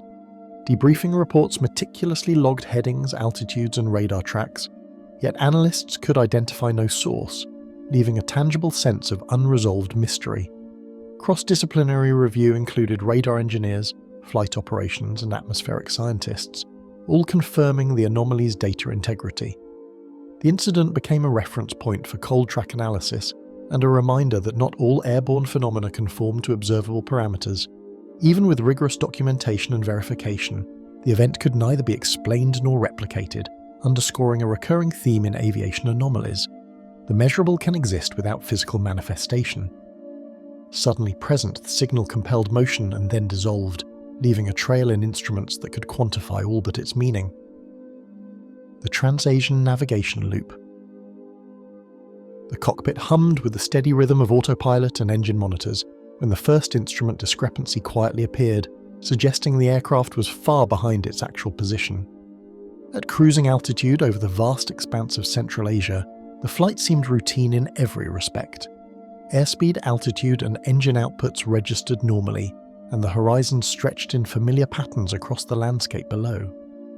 Yet subtle divergences in navigation readouts hinted at something amiss. The discrepancy was not dramatic. No warning lights, no sudden course deviation, but enough to command attention from the crew trained to notice even the smallest anomaly. A glance at visual landmarks revealed mountains and river bends where the instruments claimed only open plains, and the contradiction unsettled the crew without alarming them outright. Peaks known from aeronautical charts appeared several miles west of the positions indicated by the flight management system, and a wide river seemed displaced far from its mapped location. Pilots cross-checked their charts, verifying the aircraft's expected route, and noted the incongruity between terrain, radio beacons, and instrument output. Even for experienced aviators, the sensation was subtly disorienting, a mismatch between the tactile reality of observation and the authority of digital navigation. Pilots engaged every available navigation system, comparing inertial readings, GPS outputs, and radar cross-references, each source producing data that conflicted with the others in subtle but unmistakable ways. The inertial navigation system suggested a heading that would place the aircraft several tens of miles behind the position reported by GPS. Meanwhile, radar cross-checks indicated slight variances that, though small, reinforced the notion of a spatial inconsistency. Instrument panels confirmed standard operation and no faults, yet the outputs were irreconcilable. Every procedural step to identify a mechanical or software error yielded nothing, leaving the anomaly as an operational curiosity resistant to straightforward explanation. Air traffic control voiced concern over a reported location that did not match radar returns, prompting procedural verifications and repeated communication to reconcile the plane's position. Controllers requested altitude confirmation, heading checks, and position reports, all delivered accurately according to instruments, yet none coincided with radar tracks from ground stations. The mismatch prompted multiple cross-checks with adjacent centres, each confirming that the aircraft's actual location differed from reported coordinates. Even seasoned controllers, accustomed to minor discrepancies and signal delays, acknowledged the peculiarity. The discrepancy was precise, repeatable, and utterly unexplained. Course corrections were applied cautiously, guided by a balance of visual observation and the most consistent instruments, yet each adjustment seemed to produce only temporary alignment. The crew altered heading slightly to match the expected visual corridor, then held altitude to cross-check radar and GPS. For a brief stretch, landmarks and readouts seemed to converge, only for subsequent measurements to diverge again, leaving the pilots navigating with careful hesitation. Decisions were deliberate, grounded in standard operating procedure, and executed with precision, yet the illusion of certainty remained elusive, a quiet tension occupying the cockpit. The flight computer suggested one heading, the GPS another, and the inertial navigation system yet a third, leaving the pilots navigating in a space where data and reality diverged. Flight instruments were calibrated, tested, and verified, and yet no system accounted for the mismatch. Each method independently appeared valid, yet collectively they produced a scenario that defied expectation. Pilots mentally rehearsed all known contingencies, considering possible atmospheric effects, geomagnetic interference, or temporary satellite errors, but nothing reconciled the competing sources. The aircraft's position became a narrative of contradiction, precise yet unmoored, a path traced across charts that seemed to resist definitive location. A subtle tension grew in the cockpit as reliance on training clashed with the uncertainty of instruments, demanding heightened focus and a careful suppression of instinctual doubt.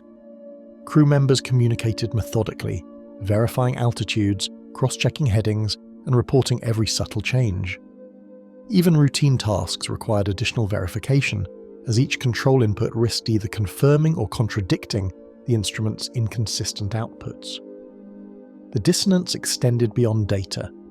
It affected timing, attention, and the natural rhythm of flight, creating an intangible sense of dislocation that lingered above the landscape below.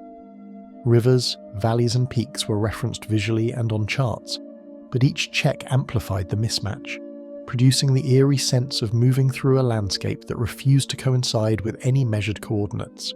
Pilots adjusted for wind, airspeed and drift, yet the terrain's apparent location consistently disagreed with mapped and instrumented positions. Every observation was filtered through a prism of cautious disbelief.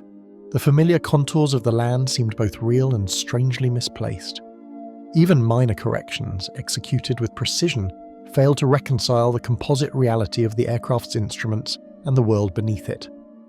Over the course of the next hour, instruments gradually reconciled, the plane's reported position aligning once more with observed terrain, yet leaving no trace of the anomaly's causal mechanics. Navigation systems returned to conventional readings, GPS, radar, and inertial navigation in agreement with visual cues. The crew noted the stabilization, yet the lingering uncertainty persisted. Post-flight data would confirm that instruments had recorded a consistent positional anomaly throughout the segment, though no system malfunction was ever identified. The anomaly left no signature in air traffic logs or telemetry, existing only as a temporary distortion in the interface between measurement and reality. After landing, engineers and navigation specialists meticulously reviewed the flight data, confirming the anomaly in recorded readings and leaving investigators with questions that remained unanswered. Analysis included cross-referencing satellite signals, evaluating inertial guidance logs, and simulating potential environmental interference. All systems performed nominally. No procedural or mechanical errors were discovered. The incident became a reference in operational reviews, a reminder that even highly controlled navigation systems are subject to phenomena that elude explanation. Documentation preserved the anomaly, but comprehension remained beyond reach, leaving its passage as a subtle disruption in the otherwise predictable art of flight. The aircraft moved across the continent with its instruments narrating a false position, leaving behind only the lingering uncertainty of a reality that had briefly slipped its boundaries. The North Sea Altitude Hold Failure Cluster.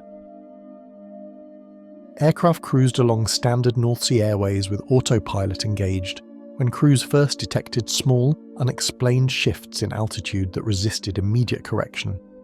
The flights were otherwise uneventful: clear skies, predictable winds, and routine navigational conditions. Autopilot systems had maintained stable flight for hours without incident, and all onboard instruments appeared fully operational.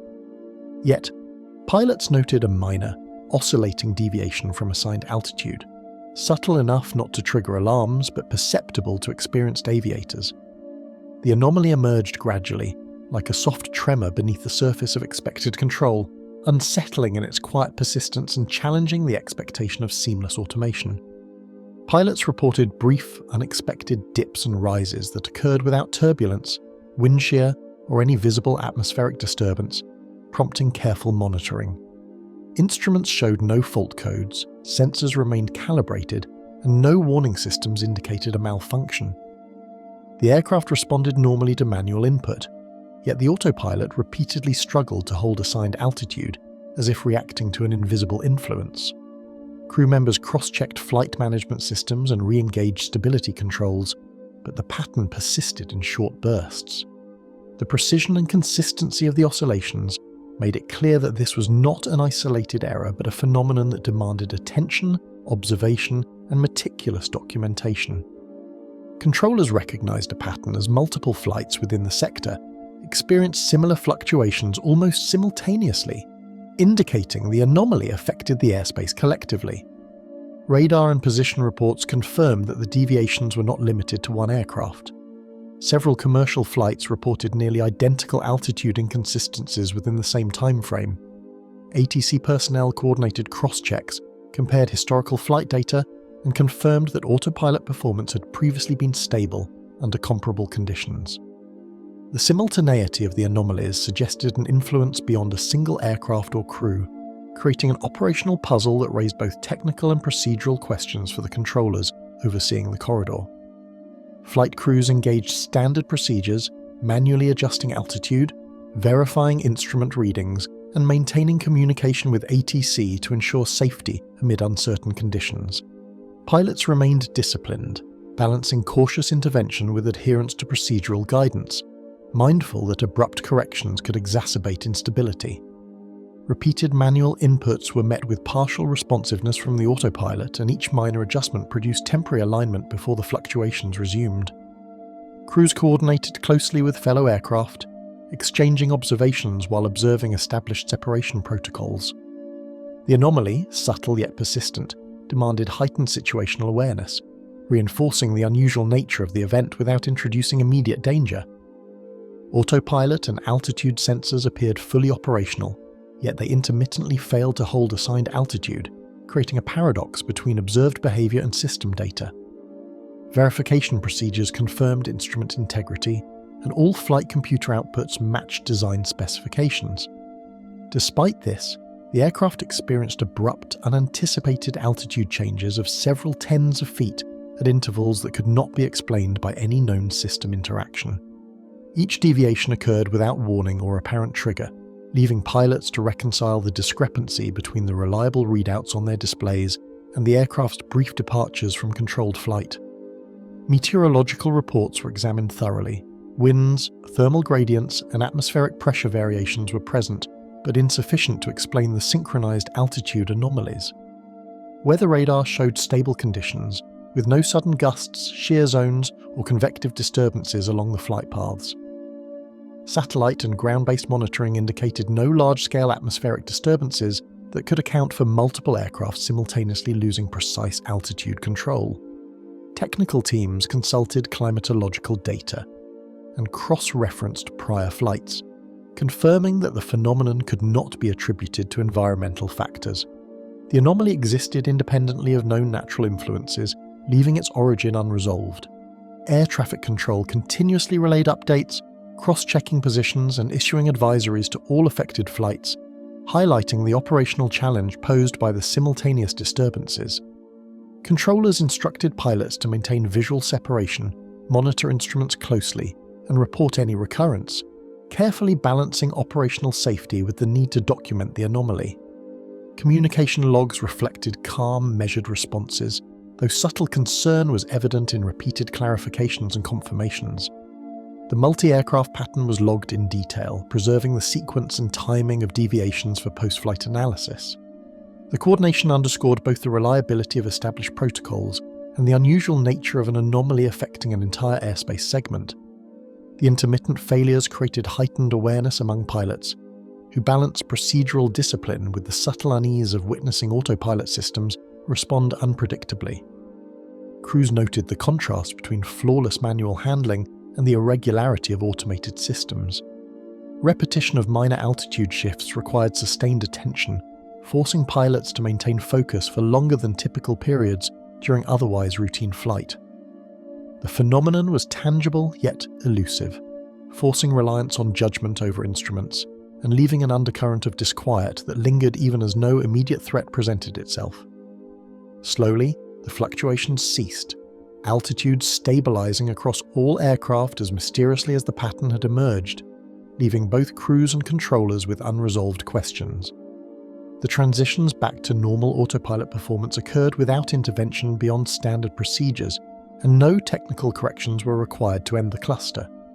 Radar tracks and instrument data confirmed consistent alignment once more, yet post-flight analysis would confirm that multiple aircraft had shared a precise simultaneous failure of control for a brief interval. The event concluded without incident, but its sudden appearance and disappearance deepened the sense of mystery. Technical teams examined flight data and sensor logs after landing, confirming accurate instrumentation and standard autopilot function, yet no mechanical or software explanation could account for the cluster. Engineers verified calibration, redundancy systems, and environmental factors, finding each consistent with expected performance. Simulations of autopilot behavior replicated standard conditions, but failed to reproduce the anomaly. Documentation captured every detail, timing, sequence, and magnitude of fluctuations, yet the cause remained unidentified. Investigators noted the cluster's significance as an operational curiosity, a rare phenomenon demonstrating that even reliable systems could exhibit behavior that defied explanation. For a brief interval, altitude itself seemed to resist control, leaving a trace of uncertainty that no system or procedure could fully resolve.